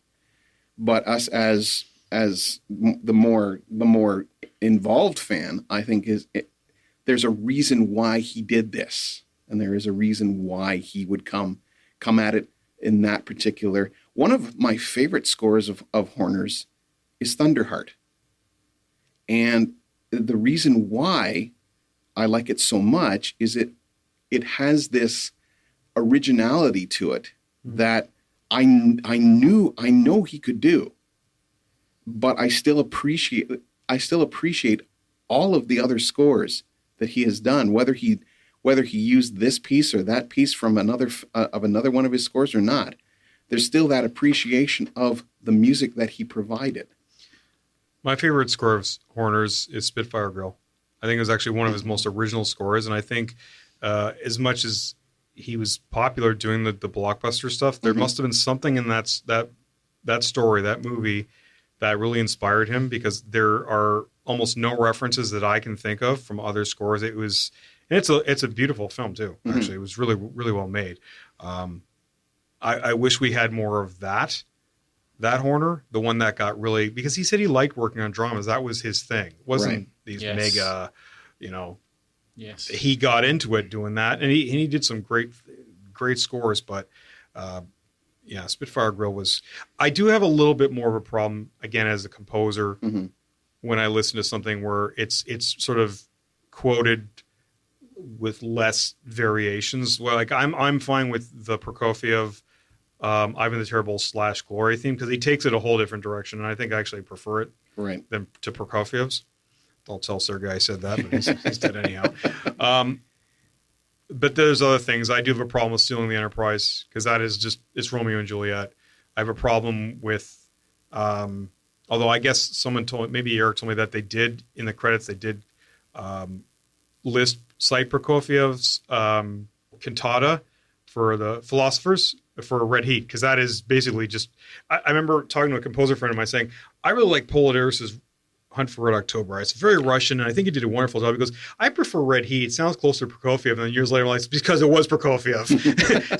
Basil actually, evoked Russian without ripping him off.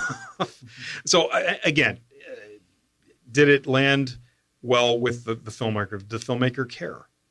No, I honestly think that Horner bringing Horner on a project, he brings all that baggage, all the musical motifs with him. You know what I did like though?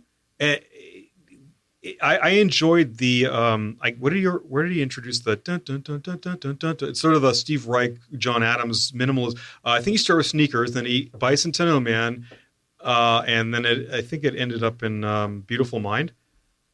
Yeah, I think it started with Searching for Bobby Fischer. Oh, yes, that's right. You're right. It's the genius. It's the genius motif. Yeah. That's what everybody calls. Yeah. You know what though? I loved what he did with it in Beautiful Mind with Charlotte Church. Yes. Oh, yeah. So see, I didn't mind that because to me it was like he started with an idea and then he started developing it through different scores. Which then related to certain, like I said, it's the genius motif, right? There's the danger motif. But that's I don't like Rachmaninoff one, right?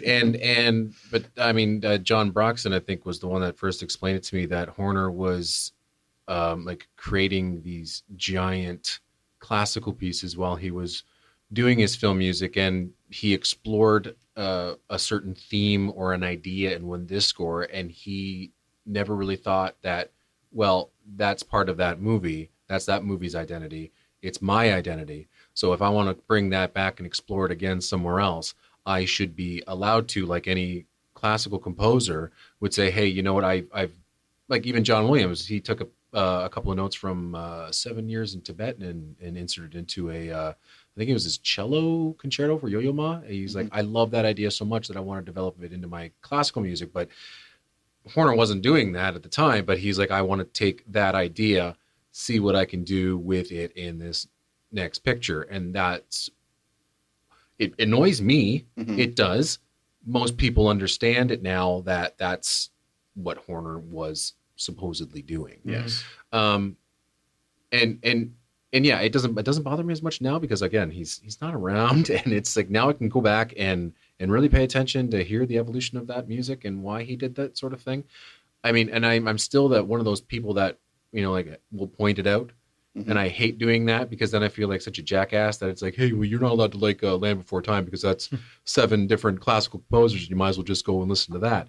And I don't like doing that. And that's something I did early on when I was in film music. It was like, hey, look, I'm the smart ass and I know what I'm talking about. I mean, have you guys heard Wolfen? It's in Aliens. And you have all these other guys who obviously have been in film music and enjoyed it as, longer than I have. It's like, well, of course, and I still do that. And again, going back to the fan and the professional aspect of my life here. But I want to go back to one thing, unless anybody wants to expand more on this thought. But it's getting back to the kind of the technology and how it's invaded film music and evolved and basically revolutionized the sound of film music.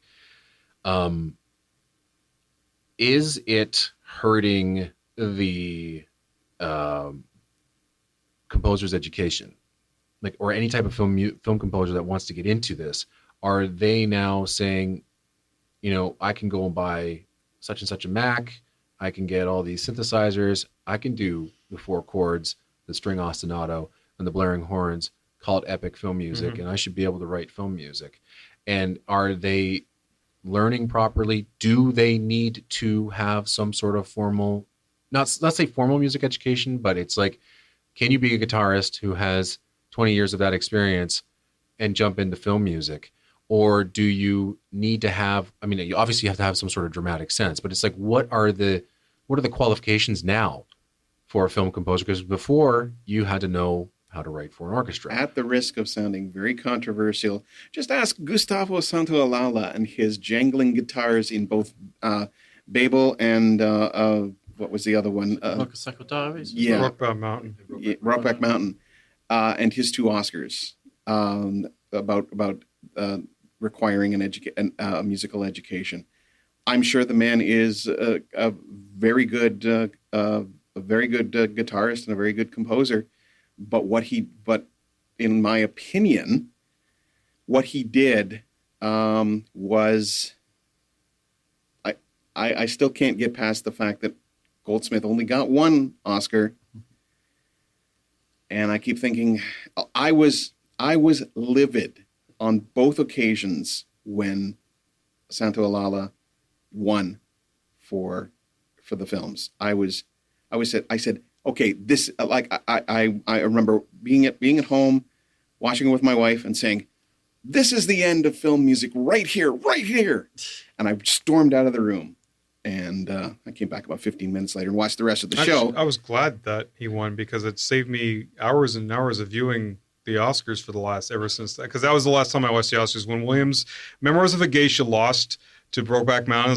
It's like George Costanza and Seinfeld. I'm out of here. You've been great. See ya. Okay, so but what is it about that score that makes you so angry? And it's not just you. It makes an entire community so angry that a guy picking at a guitar beats out a Williams 90-piece orchestra or like anything else. I'm not saying that. I'm not saying you guys are wrong. Mm-hmm. I'm just trying to understand the mindset of, let's say, the film music fan and the fan today, and or who needs to get it or who wants to get into film music and what they need. Can someone just picking a guitar, obviously look at YouTube. Right. But there's 500,000 people that are teaching people how to write film scores. And most of the time they're going to get lambasted by some guy probably who's a prof somewhere saying that's not composing. You're just laying stuff track by track. That's very composing is not just riffing on something or layering tracks. And I know there's other people who have kind of made mention of this too. Composing is like architecture. Mm-hmm. It's coming up with a foundation. It's coming up with an idea, and then really working and developing it. It's coming up with a narrative in a musical sense, and the narrative can be simple.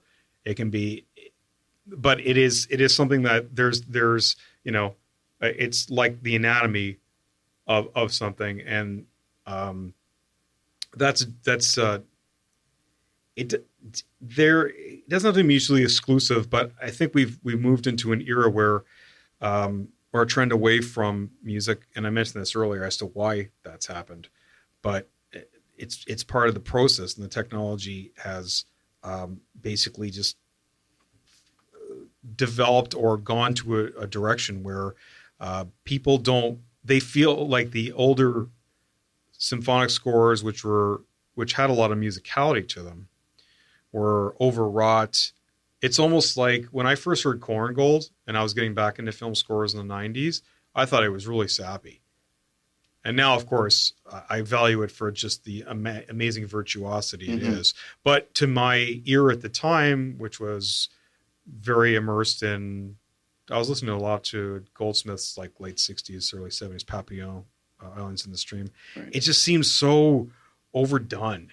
Like, there's these big augmented chords and big half diminished and things like, and there's these devices that seem so tied to a very different era, and I couldn't relate to it. And I couldn't get past that sort of that superficial, this is sappy. It's kind of the same thing. I think that more and more filmmakers wants music that doesn't step on their toe. And you've got a lot of actors turned directors, so their main thing is going to be, they're going to focus on the performance. They're going to focus on music is the least understood thing about the filmmaking experience, I have to say. I think, a new director can have an idea of cinematography, won't be the same level as, Roger Deakins or whatever, or editing, not like Thelma Schoonmaker or someone like that, but they still can. They can assemble a movie. They can frame their shots. They can relate to the actors in some way, shape, or form. But going and talking music, it's alien unless they have music background. They're going to say, I really like what you did there, James, but I noticed that you kind of used the da-na-na-na, which is the Rachmaninoff first, and you use that in 3 other movies. I really don't want that for my movie. I really want it to be more unique, to go and write something else, right? You don't have that level of and you know what? You could tell the scores that were your director, like Frank Schaffner, was huge on classical music. Mm-hmm. Because who else would have let Goldsmith do Planet of the Apes? I mean, seriously. Yeah. I have not heard many scores in the 80 years or 70 years of film that is that experimental. And for that time, for the late 60s, when, rock and funk, it's amazing. Sorry, I'm going to interrupt. I'm sorry. But here's another thing. Goldsmith, the name Jerry Goldsmith, right, being experimental, that's okay. If it was John Smith writing Planet of the Apes being experimental, or let's say John Smith, Junkie XL, let's say Junkie XL has the ability to write a score of that sort and does, and he's being experimental. And I'm not putting down Goldsmith's score or what it did and the genius behind it. Are certain composers allowed to get away with being experimental because, it's Jerry Goldsmith. So he's got the background, he knows what he's doing, and he can be experimental. But if Junkie decides, or Hans Zimmer, or any one of the composers from Hans Zimmer's school decides, I'm going to throw in a sound of a water drop, and it's going to represent this because the movie's about water, it becomes a point of him thinking too much or doing too much or experimenting too much or going away from the traditional film score. Like, I don't know what the reaction to Planet of the Apes was in 1968. Is that the year? Yep. Was it genuinely regarded as a masterpiece at the time, or was it like, holy cow, what in the world is this? And this is like Stravinsky all over again. Anyway, we could get into that, or if you had something to say about the other point, say it then. But I think we should talk about that. I don't know whether that just because the name, he can get away with it. But you're right. If it's Junkie, everyone's going to hate it because it's Junkie. Well, and is that fair? So there's an impact. There's two sides of that coin. Can he write like Johnny Greenwood? I would say no. I have not heard anything that Junkie XL can do as experimental as Johnny Greenwood, because Johnny Greenwood has formal background, and his mind. Ask Hans.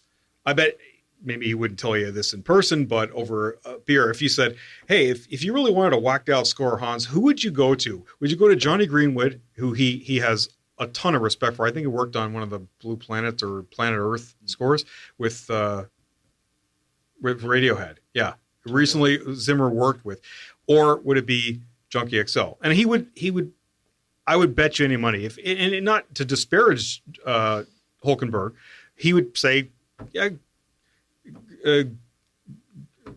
Greenwood is just, his mind just goes there, right? He has because see, Planet of the Apes isn't just about clanky, weird things. It's drawing from a 20 or 30 year history of Varese.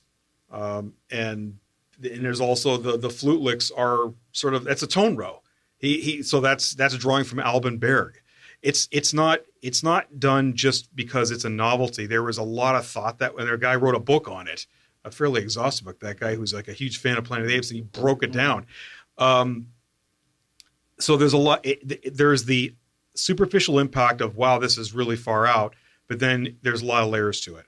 And it's a lot different than someone just going plunk, plunk, plunk on a guitar, because that's all they can do. So are we superimposing this? And they may be able to talk a good story. It's like the conceptual art movement in visual art. It's one of those things where if you had a background and you could paint like Da Vinci, but you decided to do something, even though you had the chops, yeah, you'd have more legitimacy because you could do the formal stuff. It's very different when you have no grounding and you say you come up with a great creative writing story, like you're a great creative writer, but your technique doesn't exist. So yeah, I would say, at least in my book, I'm not going to impose this on other. I know other guys feel the same way though. Is that, yeah, you have more legitimacy if you know you can do, it's like Alan Holdsworth playing a chord. Well, you know that the guy can just completely do anything he wanted to. The guy was a genius on guitar. But you could if you want to do something simple, or Pat Metheny or something like that, fine. Because it's a deliberate choice. It's not like, well, that's all my bag of tricks because I don't have anything else.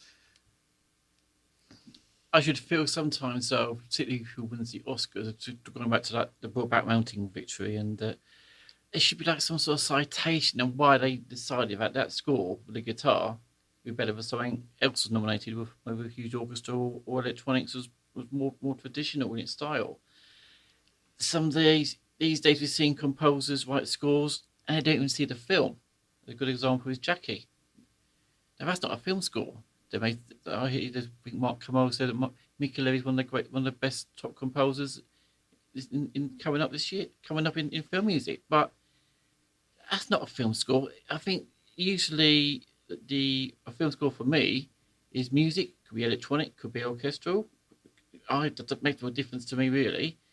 But it's got to be something which has been influenced by seeing the movie. Mm-hmm. And doing a film score and not seeing the movie is, to me, that defeating the object. Did she even read the script? Did she have any idea of narratively what was going on? Okay. I think her process, and I actually brought this up on a film music forum, and I think half of the group was in my favor, where I was like, man, I really think that if I'm going to hand, for instance, if I'm working with David over here, I'm going to make sure he sees this movie. We're going to spot this thing together. He's going to know where I want music. I'm also going to ask him where he thinks music belongs, the emotions and things of that sort. That's the collaborative nature of it. And that's the collaborative nature of film music or film making. I mean, I couldn't imagine, let's say, shooting a movie and just handing it over to my editor and go, yeah, do what you want. Or even the editor going, well, I haven't seen anything, but I'm just going to make some cuts here. What do you think about that? So with film music, and I was actually going to bring this up, so thanks for bringing it up. There are composers now that are writing 6-7 hours of just whatever it is, and directors are just needle dropping it into films, and these scores are winning awards and things of that sort. Now, again, this probably goes back to, and I might have asked it already, and might not have, but is there a right or wrong way of writing a film score? And just before anybody has anything to say about this, and I do want to bring this up, is that we talk about Mickey Levi or the Resners and Rosses who are just, laying down beds and needle dropping. But I can also recall a 5-time Academy Award winning composer writing 4 or 5 cues for an Oliver Stone film because, and they just needle dropped those cues into the film because John Williams didn't have time to actually score JFK. And so do we now get angry at John Williams? Do we say that JFK is not a film score?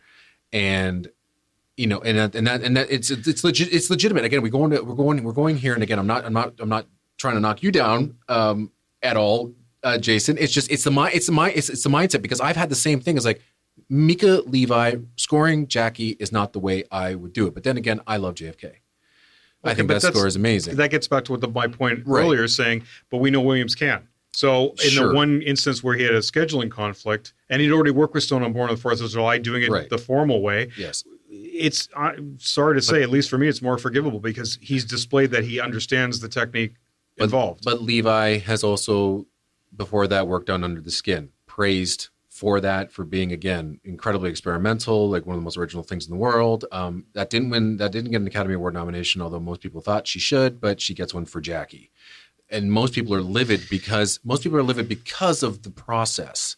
And again, I had composers in this forum going, well, who cares about the process? Did the music work in the movie? That's, again, the main part of this. And then we can go off a whole other tangent to that one. And Jason brought up the point of you got to write for the music, but then again, or you got to write for the movie.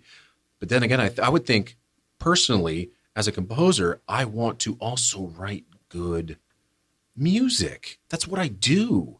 And if it's just servicing the film, that's somebody I don't necessarily want to work with. And me, as a guy who's made a few movies, I mean, they're not anything big, but I've done commercials and things of that sort. Mm-hmm. I do want someone to, like, go write your asteroid field cue. You know what I mean? Like, go write something that great, but of course, enhance my movie. But man, write something amazing, and don't just lay down 5 hours of just drones. And again, I'm not trying to throw down drones. They have their effect, but it's just like musicianship. Mm-hmm. You know, you got it, do it. And I mean, I'm kind of going all over the place here, but it's just, it's technology. It's the changing landscape of film music and the way it's being approached and those that are coming into it. And it's a new generation that is coming into it again by, writing music in their bedrooms now. And it's the same thing with filmmakers. Mm-hmm. Right back in our day, I mean, if we could get our hands on a VHS camera, that would be fantastic, right? But then how do you edit it? How do you present it? Right nowadays, films are being presented or being shot on phones and presented in theaters. Precisely. And so it's just like, again, right and wrong. Is there a right and wrong? No, the needle drop thing or the composing away from the film, we mentioned it earlier, Morricone's thing. He didn't write any of that to picture. I think Carpenter edited, and it just happened to work really well. And again, that's based ostinato. It worked really well. Does it require someone that knows fourth species counterpoint? No. The fact is that Morricone did, but it worked. I think it doesn't. Not every film score has to be on the level of Mahler. Okay, it would be nice if some of them were. I think that's the problem. We've moved from an era where we had a lot of talented guys with a lot of different voices, with a lot of different backgrounds. And in case of Steiner and Korngold, they actually studied with Mahler and Strauss. I mean, I don't know how much better you can get. And Alex North and Jerry Goldsmith and Bernard Herrmann. And I mean, it's just this wealth of knowledge and guys that were writing at the same time as Shostakovich and Stravinsky. And they were looking at Bartók and what they were doing. I mean, it was an incredibly rich time musically to be influenced. And we just, what do we have now? We have John Adams, and he's actually had quite an impact on film scoring. I actually talked to Adams after a concert he gave once and asked him about film scoring. He was not really into it. I didn't want to go to the whole, hey, have you seen The Matrix? What does that remind you of? Because I didn't want to antagonize him, and he was nice. He took 10 minutes out of his day just to talk to me as a younger composer and offer some advice and all that. And I think that's what I think some factions are lamenting, is that we don't have the variety. It's all the thing is the rationalization. It was when we get incredibly static scores, and the default is, well, it's not about the music, it's about the film. But once upon a time, and for several decades, it was about it's one of those things where they say, well, it's a collaborative medium. Well, collaboration means equal parts. Doesn't mean sound and sound actually gets more press importance now over music. So you've got people who have spent decades of their time investing in their gear, their education, their knowledge, their experience, and they're getting passed over for some people that have just farted around in their bedroom because they love music, and there's nothing wrong with it. That's awesome. I think that's great. I think that's wonderful. But because you've got now this range where, because the ideology is, as long as it's fine, that's good for the film, doesn't have to hold a candle to anything on its own, then that there's been just an overall drop in the quality of music for film. Film music is different, and I'm not saying, and it sounds too much of a sweeping comment, but I'm generally not interested in it. I'm listening to music by dead guys, because as a composer myself, I want to keep learning, and I'm influenced by guys that have been dead 100 years, because they're still quality. And a perfect example of that is that new King of the Monsters trailer. Features Clair de Lune by Debussy. And most people on YouTube loved it. They actually went out of their way to say, we love the music. I'm like, that made me feel so good. It's like, that's amazing. So the general public isn't tone deaf. They do want more meat on the bone sometime. And something that has that kind of lasting quality, even though they made it sort of epic. They made it sort of epic music version. It's still Debussy. That was one of the happiest moments, that you'd see these comments from just people that didn't know what the piece was. Some people did, and they said, "Oh, I love the music for this," especially when Mothra's Wings thing, and they, it goes through that big expository section. It's like, oh, that's the last thing. And this is the thing. This is written by a guy that died, and he's not been on this planet for a very long time. That's the kind of stuff that's going to endure. Yeah, and do you in reality, do you need formal training to do film music? Well, you see all these people got in film music courses in universities and colleges. And like, for example, that Nicholas Rochard had so many people in his class he taught film music to, and he did it to, only just 2 people came out of it, like Jerry Goldsmith and Basil Polidoris. Like Jerry Goldsmith taught many, I think in his class, only like 1 or 2, like Christoph Beck, have come out of it. So, and saying that, a good example, 2 of the top composers today, they don't have any formal training, but they're still magnificent orchestral composers. Alan Silvestri learnt how to compose music, dramatic music, from a book written by Earl Hagen. Mm-hmm. Not many people know that. Also, Danny Elfman, composer for Oingo Boingo, and he's become one of the great classical cinema composers, and he has got no formal training whatsoever. But he does some great music. Okay, but it's important to make a distinction here that just like you're saying, we have tons of people that are enrolling in these courses, Berkeley, USC, and only a certain amount of them are going to actually go and be, have a distinguished career in some way, shape, or form. It may not be at the John Williams level, but they're not going to be baristas at a Starbucks either. So they are going to have a modicum of success, and they'll be able to pay the bills and all that jazz. And they'll probably be pretty happy with it. But, you've got so many people going through these systems, and you're talking about people who distinguish themselves. Okay, that is important to note too. So it's just because somebody goes through university doesn't necessarily mean they're going to be successful. I have still friends which are better composers than me by a large margin. They know way more than I do, but some of it is just where you are, who you're networking with, and what your interests are. They weren't interested in film. They didn't have an aptitude for dramatic underscoring, so they're still doing concert works, and like I said, they're better composers than I am. There's tons of them. I'm sure most Hollywood composers will tell you the same thing. It's like, oh, there's way better guys out there. I'm just lucky to be doing it. Most of them are, I would dare say that not many of them would say, yeah, man, I'm the shit. Even John Williams doesn't say that. So the fact is that most guys know that they've been in the right time in the right place. Elfman and people like him are as much an aberration as people who go to school and are trained. Elfman grew up in the music of Bernard Herrmann and Rocha, and he was immersed, and he had the natural talent. And so it's not just technical chops. If you got technical chops, you're most likely going to be an orchestrator, right? Because those guys have the technical chops up and down. How many orchestras can you name that really had a distinct sound of their own? It's tough.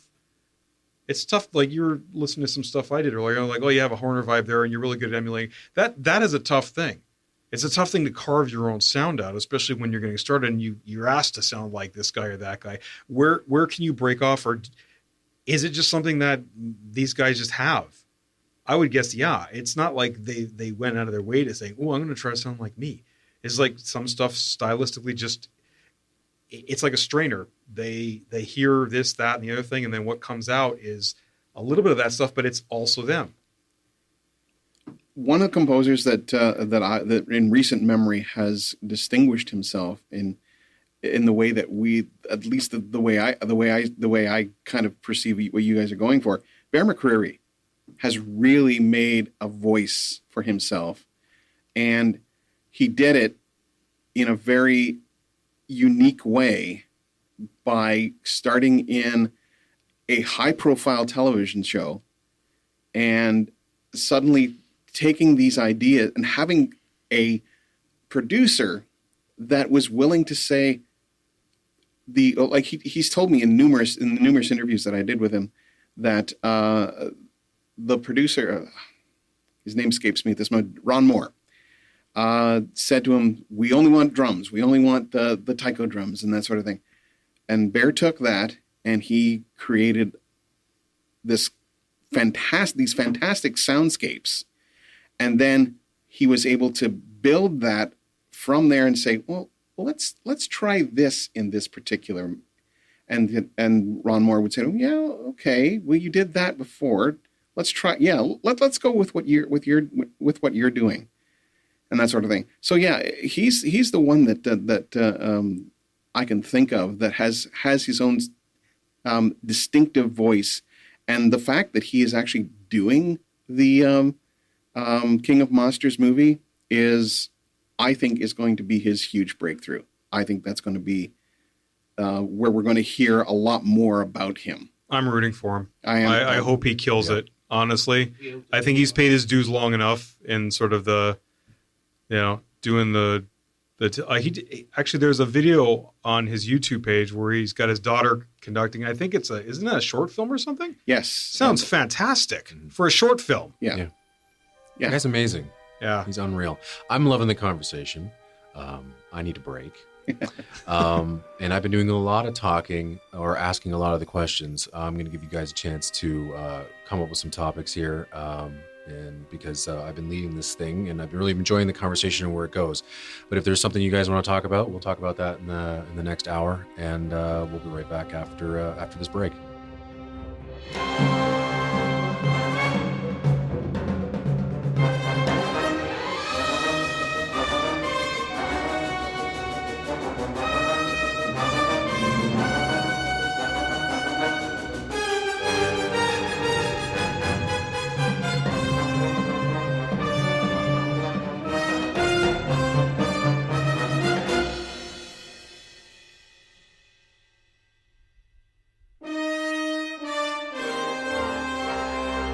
You're listening to the film, television, and video game music radio show, Cinematic Sound.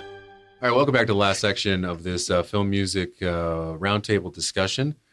Jason, David, and Rob.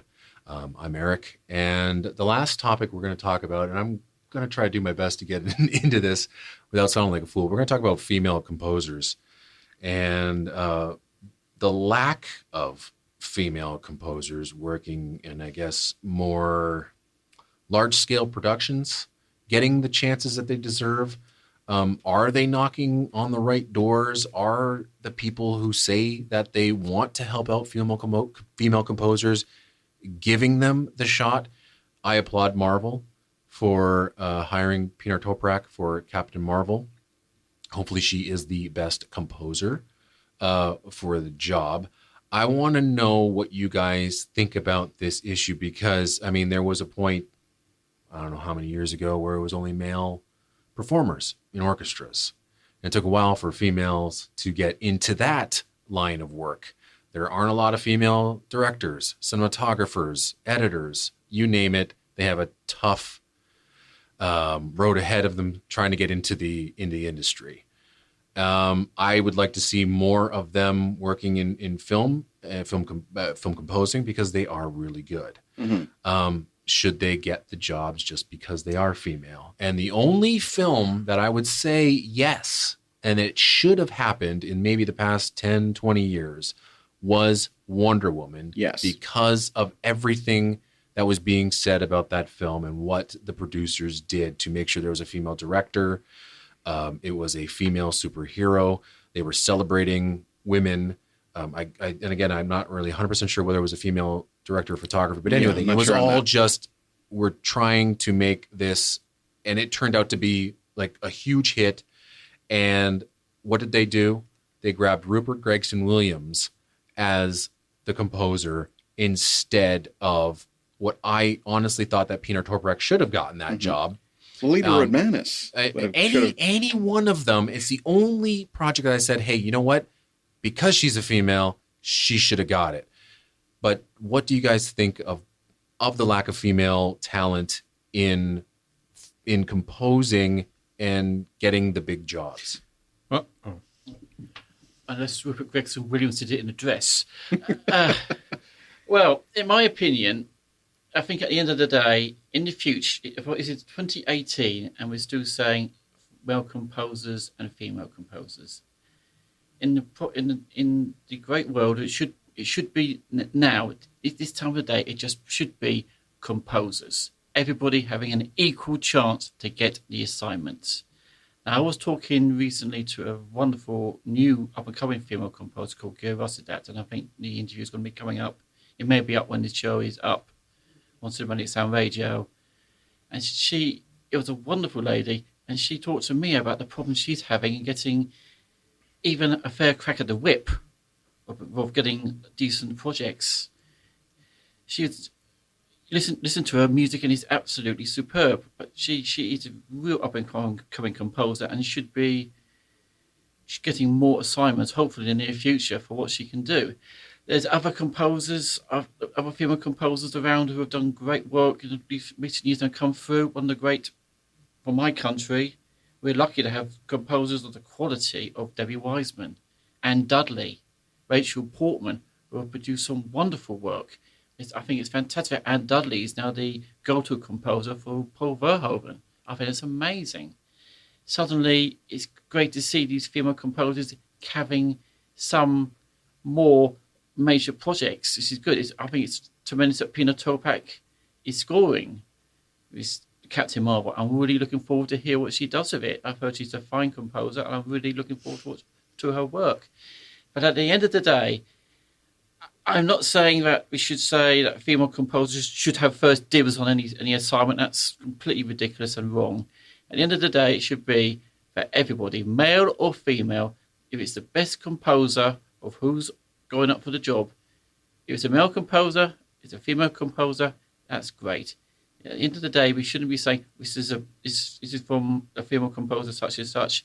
At the end of the day, in the world, in the real world, in the world, it should be. Particularly now, 2018, it should be just this is music from a composer. Yeah, but that's an idealistic perspective. Ask how many female composers were in my second-year composing class out of all the males. One. It's a third-year composing class, none.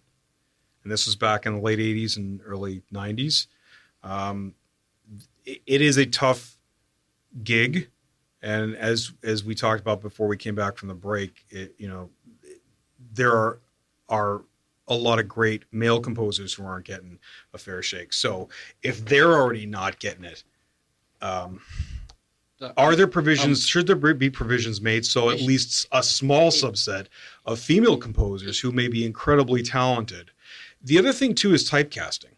Okay, so for a very, very long time, an Anne Dudley would get hired for, a comedy. Like, what was the... Anne Dudley can also do some great dramatic work. Well, she can. And I'm surprised that after... And I can't remember the director who did American History X, Bold Move, because that score was as ballsy as any male could write. It hit you right there. I was talking about this before we started on there.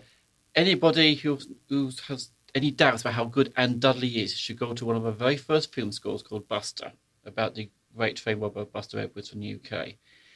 And there's a 6-minute cue in there which is the cue about when the actual underscoring when the robbery takes place. And if you listen to it, even some of the great composers like the Goldsmiths and that could not do a better job of what she does. She can be very, very dramatic.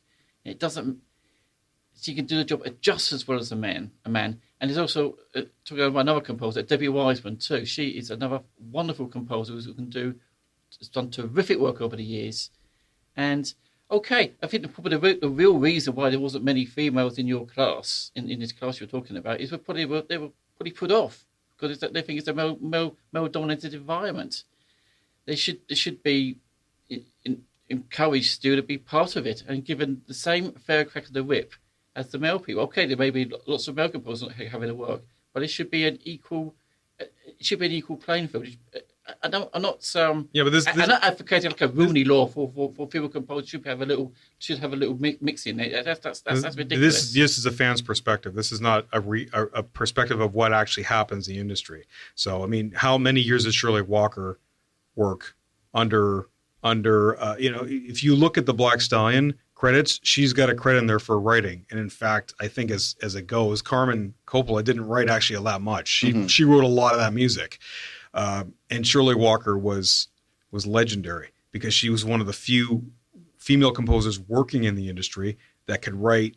And let's face it, she helped out a lot in some of those earlier scores of Elfman's and Zimmer's, and Zimmer will give her credit, and Elfman will do too. So she was, but like that's one person in the 90s. Can we think of anybody? So Anne Dudley came up, but she was mostly getting typecast doing, the romantic scores, the comedy scores, Full Monty, things like that.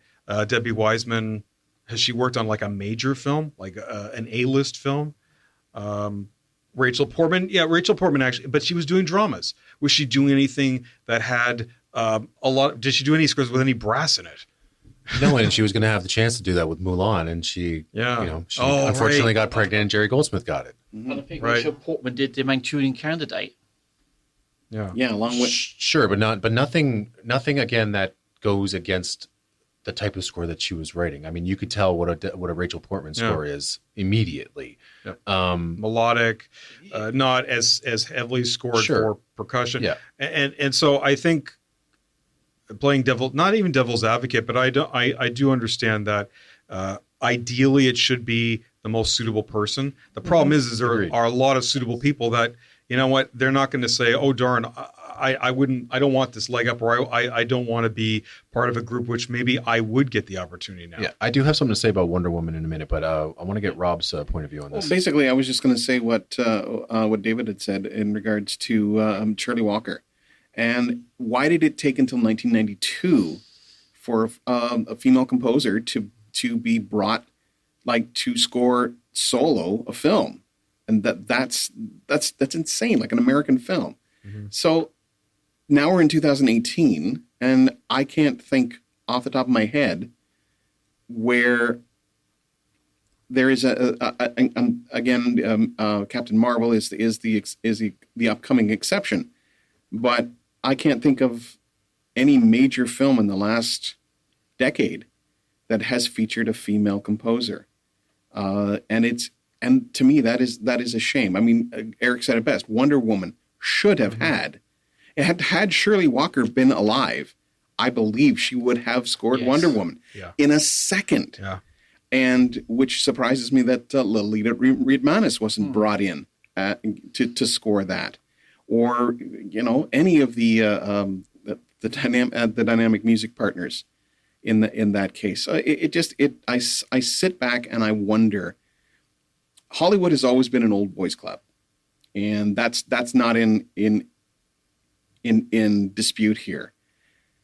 Unfortunately, I think it's going to take a lot to change people's minds, and I think Pinar Toprek is going to lead that charge. Actually, I'm going to correct you on something. There was a major film in the early 80s that was scored by a female composer who was very topical at the time, was Suzanne Ciani. She was an electronic new age composer. She did a lot of work with the Buchla, and she actually scored The Amazing Shrinking Woman with Lily Tomlin. So that was actually, for the time, one of the most notable scores. Okay, so just before we end this, getting back to Wonder Woman, I'm just going to let you know just a couple of facts. It comes from a source. I'm not going to name the source, but here's a few things. Zimmer actually did say that he wanted a female composer on Wonder Woman. That's in print. He thought that was going to be the best option. Mm-hmm. And it just so happens to be that Zimmer sent demos and whatnot and things of that sort of female composers' work to Patty Jenkins or the producers. And they didn't like it. They didn't like any of it. And that is a big problem. And so then it went to Rupert Griggs Williams. My guess is that Rupert Gregson Williams gets it because he could write in a similar style of Hans Zimmer, can keep that style that's going through the DCEU, keep it consistent, adapt the Wonder Woman theme that Zimmer wrote. And then I think Zimmer was the one that they originally wanted for Wonder Woman, but he couldn't do it because he was out on his tour. So with that being said, the female composers, I guess, got their shot. Mm-hmm. I don't know whether Patty Jenkins is the one that made that decision. If she did, I'm a bit disappointed in her, especially since the producers of that movie, we were definitely going for that female director and celebrating, a female movie maker, on this soon-to-be hit film with a woman in the lead. I mean, I'm sure we got more to say about that, but we are definitely running out of time. And hopefully we can do this again, whether we are doing it in our own studios and we can do it over Skype and whatnot. But I really hope that everybody enjoyed listening. I want to thank everybody for coming here. David, thank you very much. I mean, you had a lot of work to do today, but you came down to thanks, David. Kitchener anyway and spent 3 hours with us. Jason traveled the furthest. He's visiting here from the UK, and we thank you very much for that. Yeah. Rob, thank you for letting us into the studios here. No problem. And we really appreciate that. But hopefully we can do this again. I hope everybody enjoyed the chat. Let us know what you think in the comments. Email us. I'm going to give out my email, and then I'll distribute it to the rest of you, but cinematicsound@yahoo.com. Let us know what you thought about this. If you want to hear another episode, I'm sure we'll be glad to do it. But for this film music roundtable discussion, take care. Happy listening. Thank you very much for tuning in.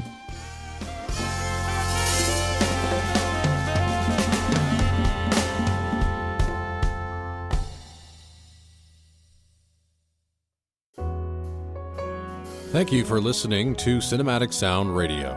If you have any questions, comments, or concerns, please email us at cinematicsound@yahoo.com.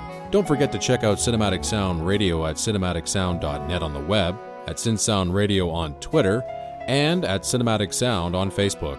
And if you listen to us on Apple Podcasts, please take a moment right now to rate the show and write a brief review. And don't forget to tell all your friends about the program as well. We really appreciate the support. And please check out our affiliates at WRock Radio at wrockradio.com and Movie Scores and More Radio at moviescoreradio.com.